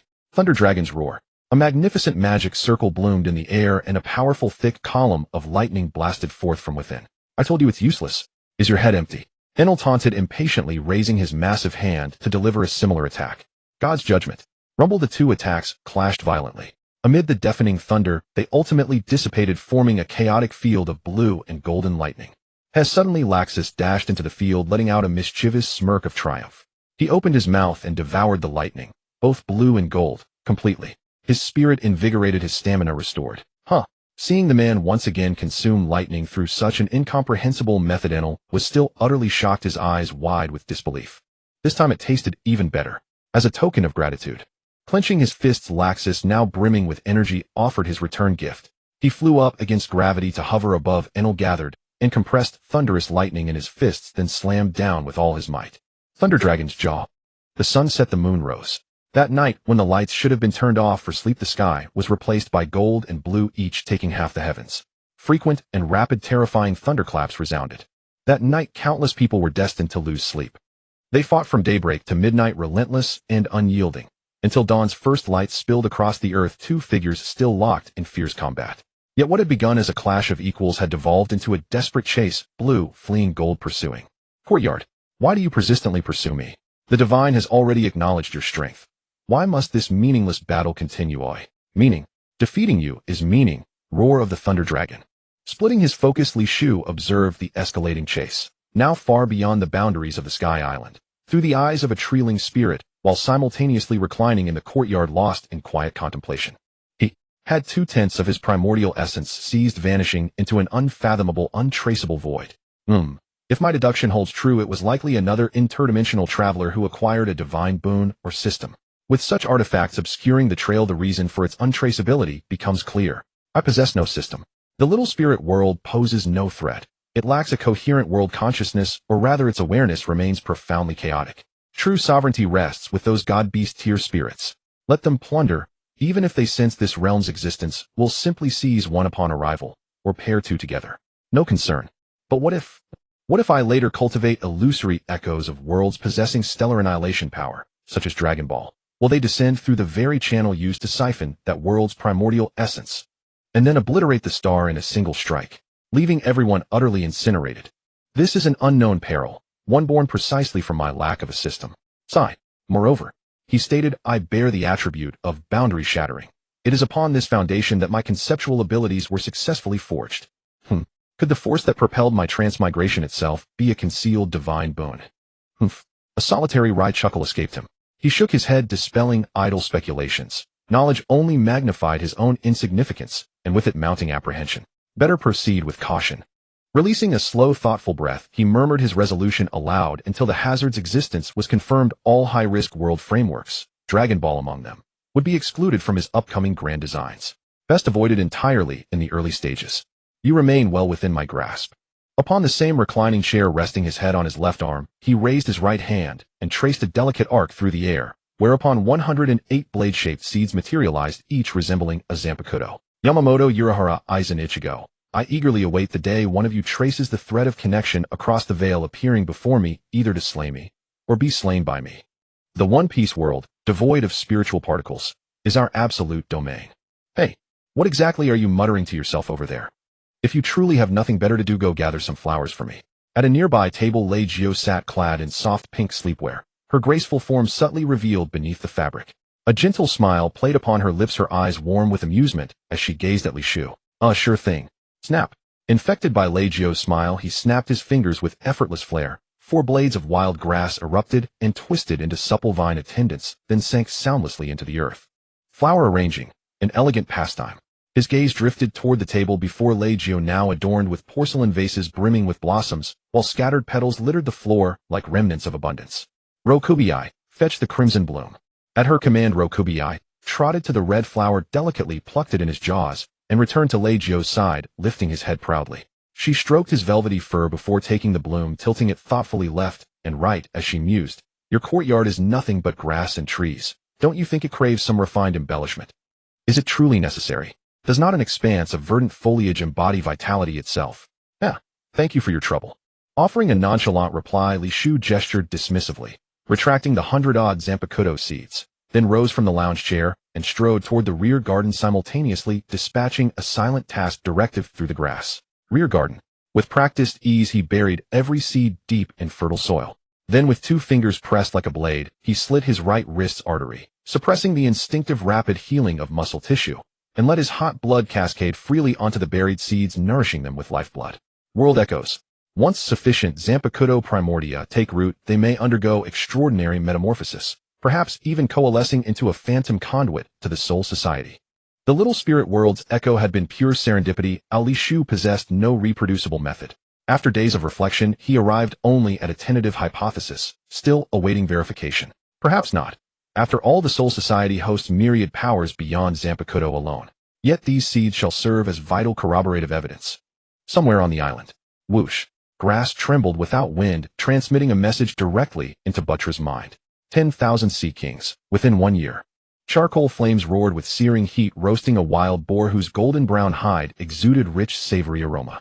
Yet as the feast neared readiness, Butra suddenly found himself utterly devoid of appetite. Ah, so the era of leisure has ended.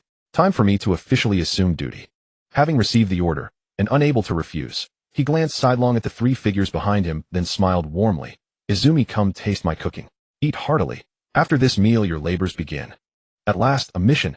Izumi's lips curved faintly. An emotionless instrument, yet singularly fervent when confronted with purpose. The 3 brothers gathered close, tearing into the roasted boar with ravenous vigor. Men forged for action, yearning only to fulfill their raison d'etre. Within 1 year, which means I have a full year to leave the island. Butra said nothing, watching the 3 devour their meal with quiet intensity.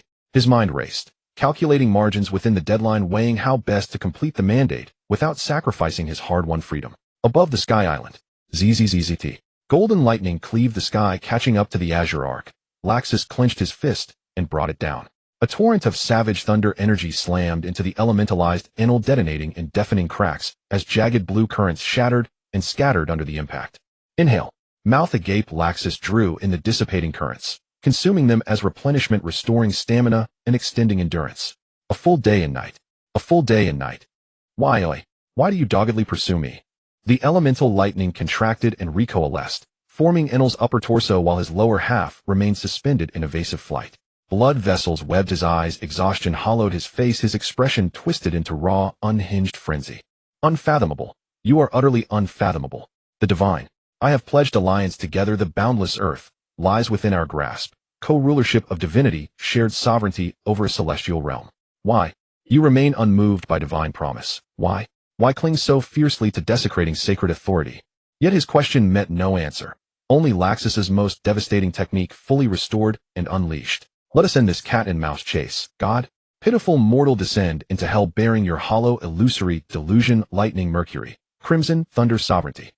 Lightning compressed to its absolute limit. Viscous molten crimson-black bolts erupted from Laxus's body. With masterful control, the seething plasma surged forward, enveloping Enel in an inescapable curtain of annihilation. Thunder, Mercury, crimson, imperial thunder. Up. With a prolonged roar, Laxus commanded the crimson-black thunder plasma to crisscross, forming a dome that sealed off any possibility of escape. Then with a thunderous shout, the high-concentration lightning enveloping Enel abruptly contracted, expanded, and detonated. Boom. In that moment, the sky was eclipsed, dominated by a demonic black-red radiance, dazzling and brilliant. Cough. Within the black-red tableau that filled the sky, Enel's eyes rolled back, blood spurting from his mouth. Forced out of his elemental form by the Thunder Mercury strike that exceeded the limits of his elementalization, his stamina was severely depleted, and he plummeted straight down. Finally over. He glanced at the unconscious Enel falling downward, flapped his leaf wings, and flew to Laxus, who was breathing heavily. Tisk, you could have ended the fight much faster. Why not use armament hockey to finish him off in one go? Why drag it out for a whole day and night, exhausting yourself like a dog? Oomph. Regulating his ragged breath, Laxus snorted coldly and straightened his back. Dragon Slayer lightning versus natural lightning. The victor, Laxus Dreyer. Fine, you won a battle of pride, and now you feel like you've stood tall. He rolled his eyes in silence, not wanting to speak to someone immersed in a baseless sense of achievement, but couldn't help adding, hey, if you don't move now, your victorious prize will be long gone. Zap. A flash of lightning and Laxus vanished from the high sky. He flapped his wings and pursued his speed, not inferior to the lightning. With an elegant hook-shaped deceleration, Ye's nimble figure halted before Laxus. Between them floated the unconscious Enel, suspended motionless by an anti-gravity field. Reaching into his bosom, Laxus took out the seed Li Shu had given him before his departure. He placed it on Enel's chest. The next moment it took root on its own, its tendrils piercing the skin to connect with the heart. Yes, it's ready. Crackle. Once he confirmed the preparation was complete, Laxus clenched his fist, condensing awe-inspiring golden lightning, and struck down fiercely. Boom. A deafening thunderclap echoed. Despite being struck on the head with such overwhelming force, Enel remained utterly still. It was as if he were not floating, but lying on an extremely hard surface, absorbing the full brunt of the blow. White red bone fragments. The foul matter splattered, but under Laxus's conscious control, none of it landed on the two of them. It's beginning. Behold. At the moment of Enel's death, the seed parasitic on his heart burst open and sprouted, growing at an incomprehensible speed. In the span of a breath, it had become a blue waist-high plant topped with a bumpy blue fruit bearing lightning-like patterns. 10 seconds. 30 seconds. 1 minute later. Pop. A crisp sound reached their ears. The blue fruit had ripened and detached from the plant. Before it could fall, Laxus, who had been waiting, reached out and caught it. A fruit. Surprised and curious, Laxus examined the brand-new thunder fruit in his hand. Having never seen a devil fruit before, he was taken aback. Judging by his own condition, he had expected something like the dragon crystal implanted in his body. That's right, it's a fruit. Take a bite. The taste of a devil fruit is a rare delight in the world, Yi said with a beaming smile, eager to see Laxus, who always hid behind a cold exterior, make a funny face after eating the fruit, satisfying her own mischievousness. Oh, come on, a rare delight. Who are you kidding? Your malicious intent is written all over your face. Realizing that this devil fruit might be problematic, Laxus had no choice. Since he had chosen to accept this power, even if it meant trouble, he had to eat it. Chomp! He took a large bite of the flesh. The moment it touched his tongue, his taste buds were hit with an ultimate flavor. Laxus's face stiffened, his stomach convulsing. What kind of abyssal taste was this? Gulp. Chew. Not a chance. Laxus swallowed the fruit flesh, directly fighting back the urge to vomit. He regretted biting such a huge chunk. Once the bite entered his stomach, lightning burst from Laxus's hand, instantly electrocuting the remaining fruit into powder. No words in the world could describe that taste. He would never eat it again, as there was no need. Crackle, crackle. Blue lightning danced around his body. He had gained a brand new power, just as he was about to test it. Huh. Edge. Two exclamations of surprise rang out simultaneously. Behold. The blue lightning around Laxus suddenly retracted, replaced by flickering golden arcs. The dragon crystal, eh? Sensing his own condition, Laxus discovered that the dragon crystal implanted in his body seemed to have come alive. Roar. A dragon's cry. The dragon crystal erupted with violent lightning power manifesting outside his body, coalescing into a fierce and mighty thunder dragon. Along with it came a thunder sea. The thunder dragon bared its ferocious visage, roaring at the thunder sea with a powerful draconic aura. The thunder sea stood unmoved, only endless blue lightning intertwined and surged. Oh my. Ye's eyes sparkled with extraordinary brightness as she marveled at the scene in the sky. Unbelievable, truly unbelievable. Laxus, if my guess is right, you're about to receive a limit boost. Though not explicitly stated as the owner of the dragon crystal and the new host of the thunder fruit, Laxus vaguely sensed that they, as his powers, were about to undergo a fusion and transformation. As the two expected, the next second the thunder dragon spread its robust leathery wings, flapped them vigorously, and plunged headlong into the thunder sea. Roar. With a soul-shaking roar, the thunder dragon opened its terrifying maw to swallow the thunder sea. The thunder sea offered no resistance, flowing into its body. Meanwhile, golden and blue arcs flickered alternately on the scales of the thunder dragon. After a full 3 minutes, both arcs faded and magical array patterns, blue magical array patterns, emerged. Roar. The transformed thunder dragon roared skyward. It had now changed its appearance, predominantly gold with blue array patterns as accents. The gold-blue exterior was dazzling, powerful, ferocious, mysterious, and pleasing to the eye. The fusion complete, the new thunder dragon swooped down. Midway, the blue array patterns on its surface glowed faintly, and it transformed into a torrent of elemental lightning of gold and blue, merging into Laxus's body, settling within the dragon crystal. Power. Overwhelming power surged through his entire being. Laxus clenched his fist, the squeezed air emitting a crunching sound. In that moment, he felt he could punch a kilometer-long sea king to death. Come on. Seeing that Laxus wanted to test the limits of his new power, Yi decided to oblige, since someone in the distant courtyard was also curious. Use your full strength. Let him measure your current level. Are you sure? After a moment of silence, Laxus's confidence soared. Eager to try, he said, with this punch you might die. With this punch you might die. How is this arrogance fueled by a sudden surge in power? Yi gazed pensively at the overconfident Laxus, a mocking laughter from someone in the courtyard echoing in his mind. Die? You know nothing of power. Unleash your strongest attack. This time he permits you to defy the setting. In that case, Laxus could no longer suppress the urge to pummel that fellow retreating dozens of meters with anti-gravity as the Zekrom pattern on his forehead glowed. In that case, Dragon Slayer magic rumble fruit contracted spirit hockey. I shall answer your request with the most devastating strike I can muster. Unite. The Zekrom pattern radiated light, instantly enveloping the contractor in a radiant glow. When the light dimmed a moment later, Laxus's appearance had undergone a dramatic transformation. A pitch-black armor covered his entire body, a face guard revealing only his eyes and his irises had turned crimson red, emanating a fierce aura.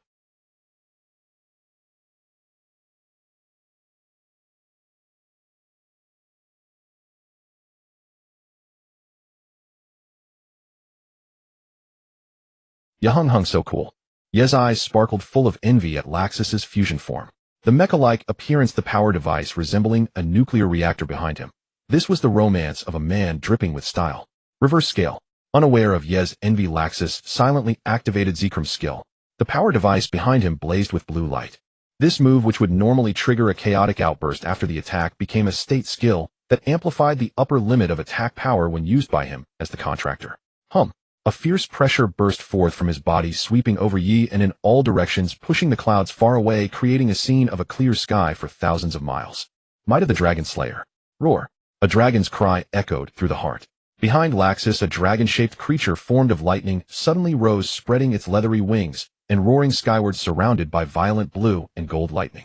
The aura of destruction was hidden, yet palpable. Above its head, a magnificent magic circle bloomed. Dragon Star Cluster. Again he activated the creature's skill. Behold, the edges of the massive magic circle bloomed with light, and 9 smaller magic circles appeared, slowly rotating around the central one. Billionfold shockwave. Roar. With Laxus's next layer of preparation complete, the lightning dragon flapped its wings and charged into the massive magic circle above its head.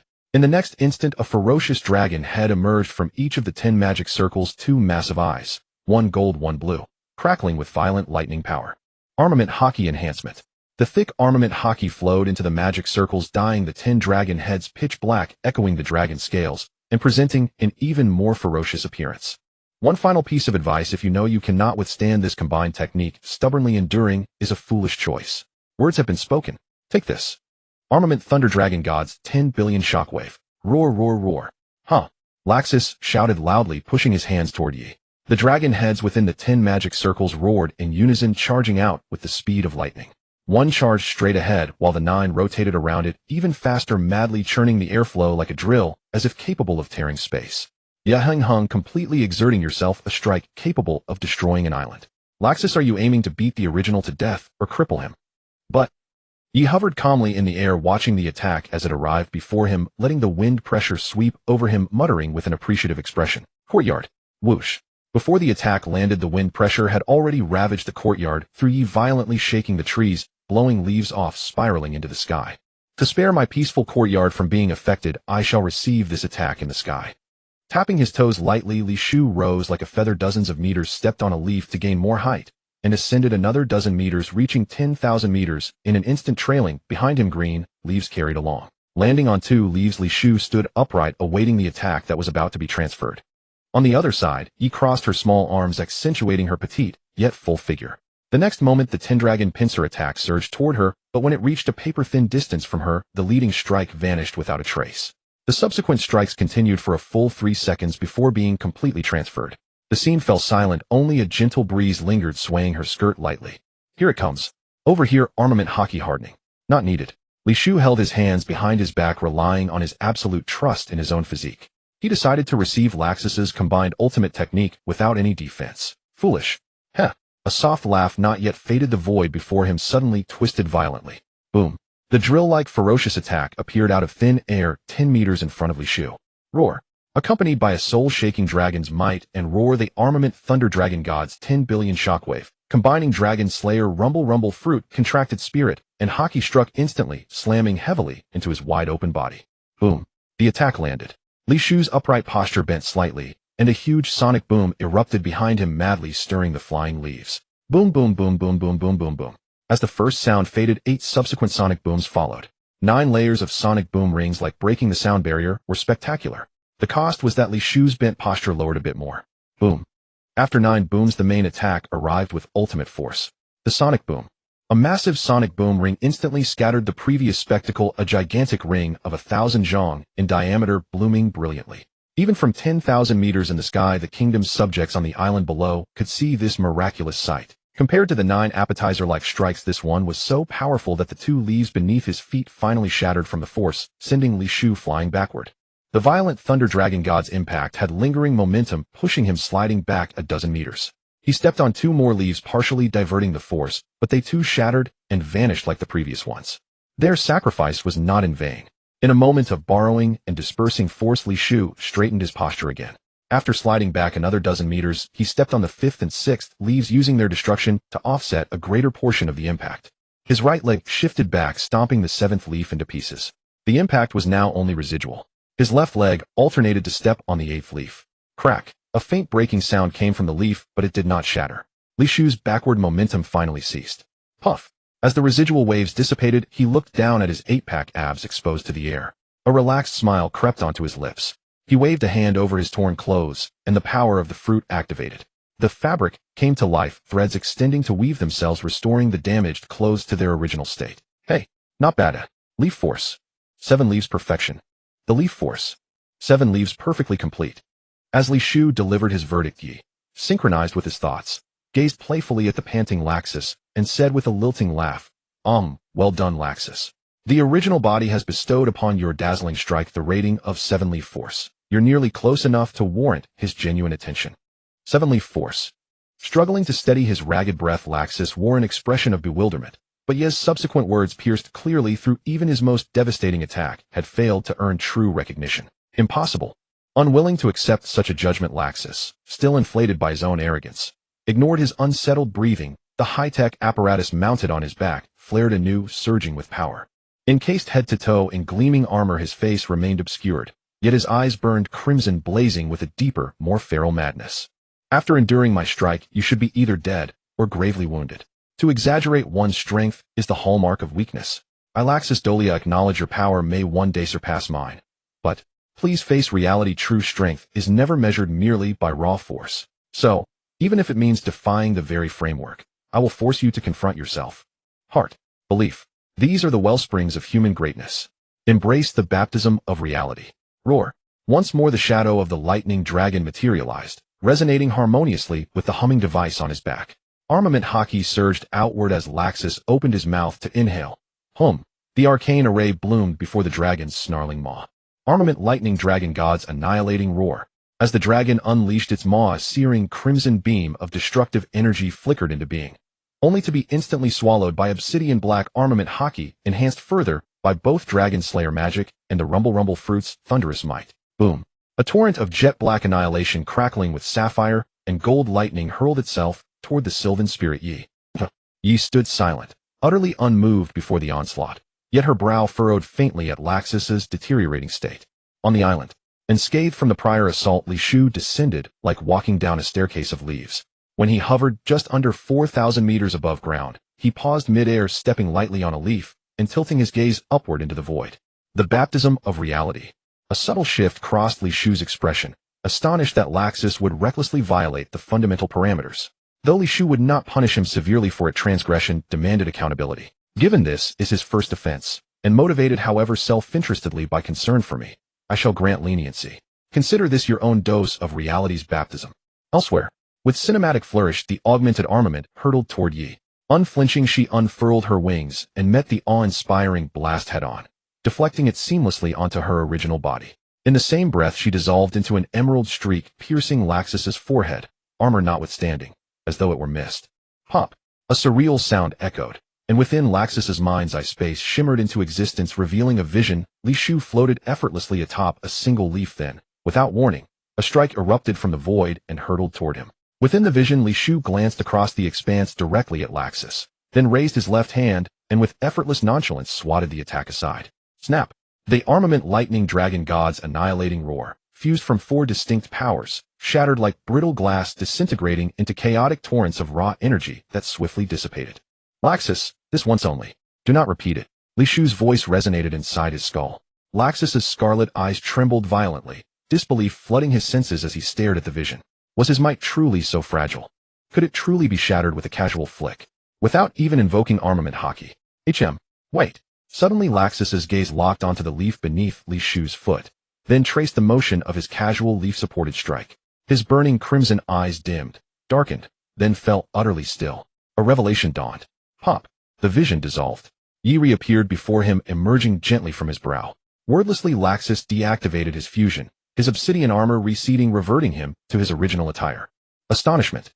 Profound, all-consuming astonishment lingered in his chest, his confidence crushed and ground beneath another's heel. His eyes seemed hollow, vacant, as he gazed blankly at the hovering Yi and whispered, "Hey, that 7-leaf force he mentioned. Surely it means he stood midair on a single leaf, absorbed my full assault, and in doing so shattered only 7 leaves, eh?" Oh. Yi drew out the syllable, her tiny eyes fixed tenderly on Laxus, dejected, shaken, and still slightly unsteady from the fusion's release, before replying, "Precisely speaking, 7 leaves fully broken, 8 yet untouched. You were so close, just a hair's breadth away, from earning the esteemed title of 8-leaf force." Huh. An esteemed title, 8-leaf force. Laxus let out a bitter chuckle, then fell into silence, lifting his gaze toward the distant horizon. A deep aching sorrow settled in his heart. So it was always me who overestimated myself. To face reality. I have faced it, yet feel utterly powerless. His spirit unraveled, doubt consumed him, and 2 silent tears traced paths down his cheeks. Moi. Feeling the damp trail along his cheek, he jolted back from his daze, raised a hand, wiped the moisture from his chin, and held it before his eyes. I am crying. I'm actually crying. This great lord, actually shedding tears. In that instant, confusion, despair, awe, all vanished. Only boundless fury surged forth, crackling like live lightning, incinerating every trace of weakness in its wake. No, that is not me. To weep after a single blow, that is not who I am. Boom. Violent, savage lightning detonated around him, engulfing him in cobalt and gold. From the storm emerged the proud, indomitable Laxus once more. How could a mere baptism erode my resolve? I am Laxus, king of the Thunder God tribe. Laxus Dolia, dragon slayer, mage of lightning. Suddenly an unprecedented power erupted within him, not born of magic or fruit, but primal, sovereign, like the aura of a true monarch. Skyward pressure swelled, compressing the air until it shrieked. Clouds, flung far by earlier blasts, now recoiled anew, rolling backward across the heavens. Conqueror's hockey. Laxus, through adversity, had awakened his own royal essence, attaining the qualification of a king. Oh my, oh my, oh my, oh my. Ye's wide, astonished eyes sparkled, a soft, knowing smile curved her lips. It seems I worried needlessly, already emerging from shadows and leaping beyond them, securing a foothold among the world's strongest. Congratulations, Laxus. The original body has sensed your transformation, and bids me convey this: when you claim the title of world's strongest, he will accept your challenge. Unrestricted, unbound, ending only when one stands utterly defeated. Silently feeling the new power thrumming through his veins, Laxus clenched his fists, fiery resolve blazing in his voice. Tell him, when that day comes, I will shatter that dragon looming over me, by the sacred honor of a dragon slayer mage. Yi burst into delighted laughter, nodding eagerly as she relayed the message. He says, "Just don't cry again next time, young thunder dragon. You shut your mouth right now. Hold your tongue." Recognizing the chasm-like gap between himself and that fellow, Laxus snorted coldly to conceal his embarrassment, then changed the subject. "Our objective here is fully accomplished. Next we should be facing the legendary pirate, right?" Yi pursed her lips with a light smile, not exposing his intention. She raised her slender arm, and the golden thread that had been coiled around her wrist like a bracelet flew spontaneously before the two, danced in the air, then darted off in a certain direction. Anti-gravity field. Laxus felt his right shoulder sink slightly, knowing Yi was ready. With a thought, he released the phone lingling that had been stored in his ring. As it burst into a crisp sound upon regaining its freedom, they vanished instantly, chasing after the guiding object ahead. "Where may you?" Puff puff, Dr. Indigo, wearing a doctor's coat and a strange scarf with hair growing sideways, looking utterly comical and ridiculous, walked with fart-like steps towards a dazed figure. Shurji glanced sideways at his ship's doctor and combatant, only to see Indigo stop, then perform a silent dance with Puff Puff, gestures whose level was as poor as his appearance. Indescribable. Surprisingly, Shurji watched his performance seriously, then nodded earnestly. "I see we're having barbecue for lunch today." "Not barbecue." Seeing Shurji misunderstand, Indigo denied loudly. "You can talk." His eyes popped out in shock, the cigar almost falling from Shurji's mouth. Then the two suddenly stood together, striking a goofy pose. Wub wub wub. Nearby, a gorilla wearing human clothes beat its chest and laughed, joining the joyful and silly atmosphere. Old mother. Turning to look at Shurka, lay duo Shurji, as if something snapped, called out a cringeworthy title. "What? It's just a gorilla. Oh, I see, I thought my old mother came to call me for dinner. In perfect harmony, the two and the beast couldn't help but combine into a goofy pose. The next moment, they magically returned to their positions as if everything had been an illusion. Kale, Captain, I have good news for you. The research on IQ has reached its final stage. Our plan endured for 20 years is finally ready to plunge the world into endless fear. Kale, has this moment finally arrived? Jiaha, Shurji, for once not answering off-topic, laughed wildly, looking towards the east blue. Luo, Jie, you willingly died at the hands of the weak Marines for that ridiculous, great pirate era. As the man I acknowledged next, I will use the entire East Blue, your homeland, as your burial. What One Piece? What laugh tale? I am the one who will plunge the world into panic and become the man who rules the world. Indigo, start sending out invitations according to the original plan.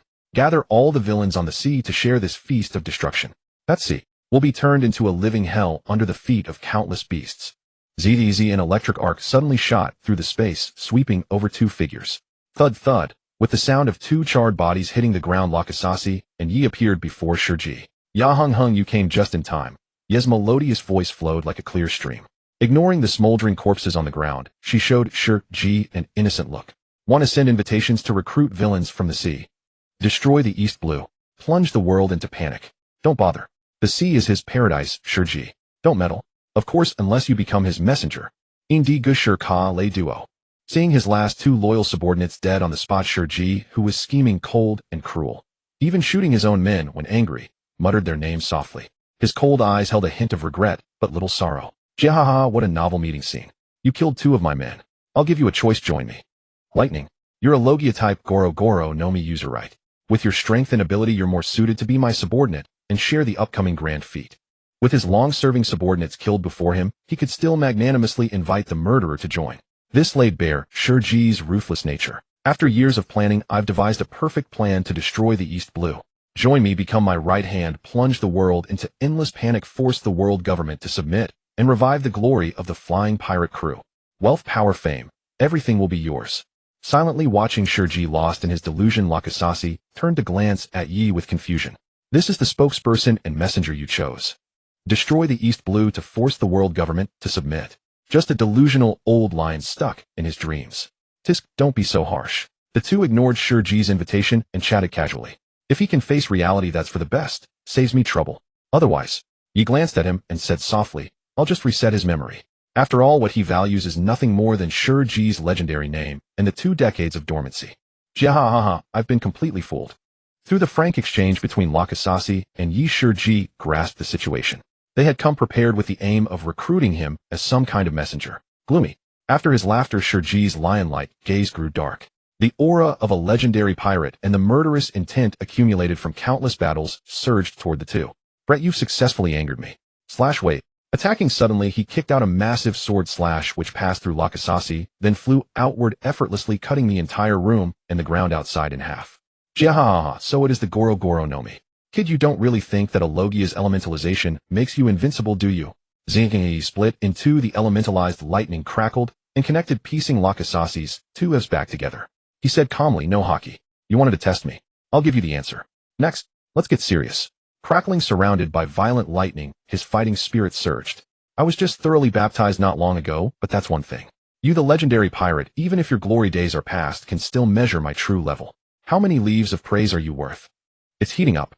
Facing the legendary pirate, my blood is boiling in fusion. The Jirachi emblem on his forehead glowed as Laxus entered fusion. Once more, armor materialized across his body, crimson eyes blazing with eerie scarlet light, and a Psi-Fistile engine unit rose behind him. Unlike his mindset during the battle against Enel, clashing lightning demanded no external aid. Having suffered defeat once more, he now sought only to unleash his peak power, to overwhelm his foe with irresistible force, and prove his supremacy beyond doubt. Huh. You're wearing armor. And speaking of which, I recall seizing a set myself. Where did I put it? Let me think. Ni's eyes widened in astonishment then, without warning, his thoughts drifted into unfathomable tangents.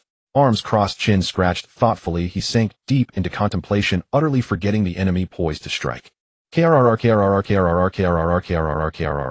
Ni's armored fist clenched tightly, crimson eyes flaring with intensified radiance. You're zoning out. You dare zone out, dare underestimate me. What right do you have? In roar of the thunder dragon god, and he threw his head back, a magic array blooming before him, and unleashed a furious torrent of golden and sapphire energy. Though seething with fury, Laxus, honorable and forthright, did not exploit the moment to launch a sneak attack. Instead, he opened the battle with this standard yet formidable roar. Lion. Thousand Slice Valley. Nizkin Bunchiko Haki screamed a warning. Cold dread froze his nerves. In that instant, Shiki snapped back to reality, realizing his slash waves could not withstand the assault. He kicked 8 or 9 enhanced slashes into the air, howling toward the incoming blast. Boom, boom, boom, boom. In the next breath, a violent explosion engulfed the entire chamber, shrouding it in thick, choking smoke. Sure 3. Shiki shot forth from the smoke, levitating midair via his Soru. Nomi, his expression darkened as he glared downward at the crackling arcs dancing beneath the haze. ZZT. Laxus followed in a flash, hovering anti-gravitationally 20 meters from Shiki. And you can fly too. Hehehe. Truly I grow ever more impressed by you. I extend my offer once again, join me. You shall become my first mate, and together we shall overturn this dreary world. Overturn. Terror. Domination. Your imagined world is monotonous indeed. VVVVRRRM. Knees still rough, Haushiko Haki surged forth like a tidal wave. Laxus spoke with unshakable disdain. Shiki, you've grown old. The moment you severed your own legs and fled, impelled down the pirate admiral who once roared across the Grand Line. The lion whose thunder shook the heavens, died. So too perished the great pirate who dared storm Marineford alone, his ambition vast enough to swallow the 4 seas. What remains today is merely a relic draped in the mantle of legend, a remnant of a bygone era dreaming only of unleashing beasts upon the East Blue to force the world government's hand. Your ambition has withered. Your zenith has passed.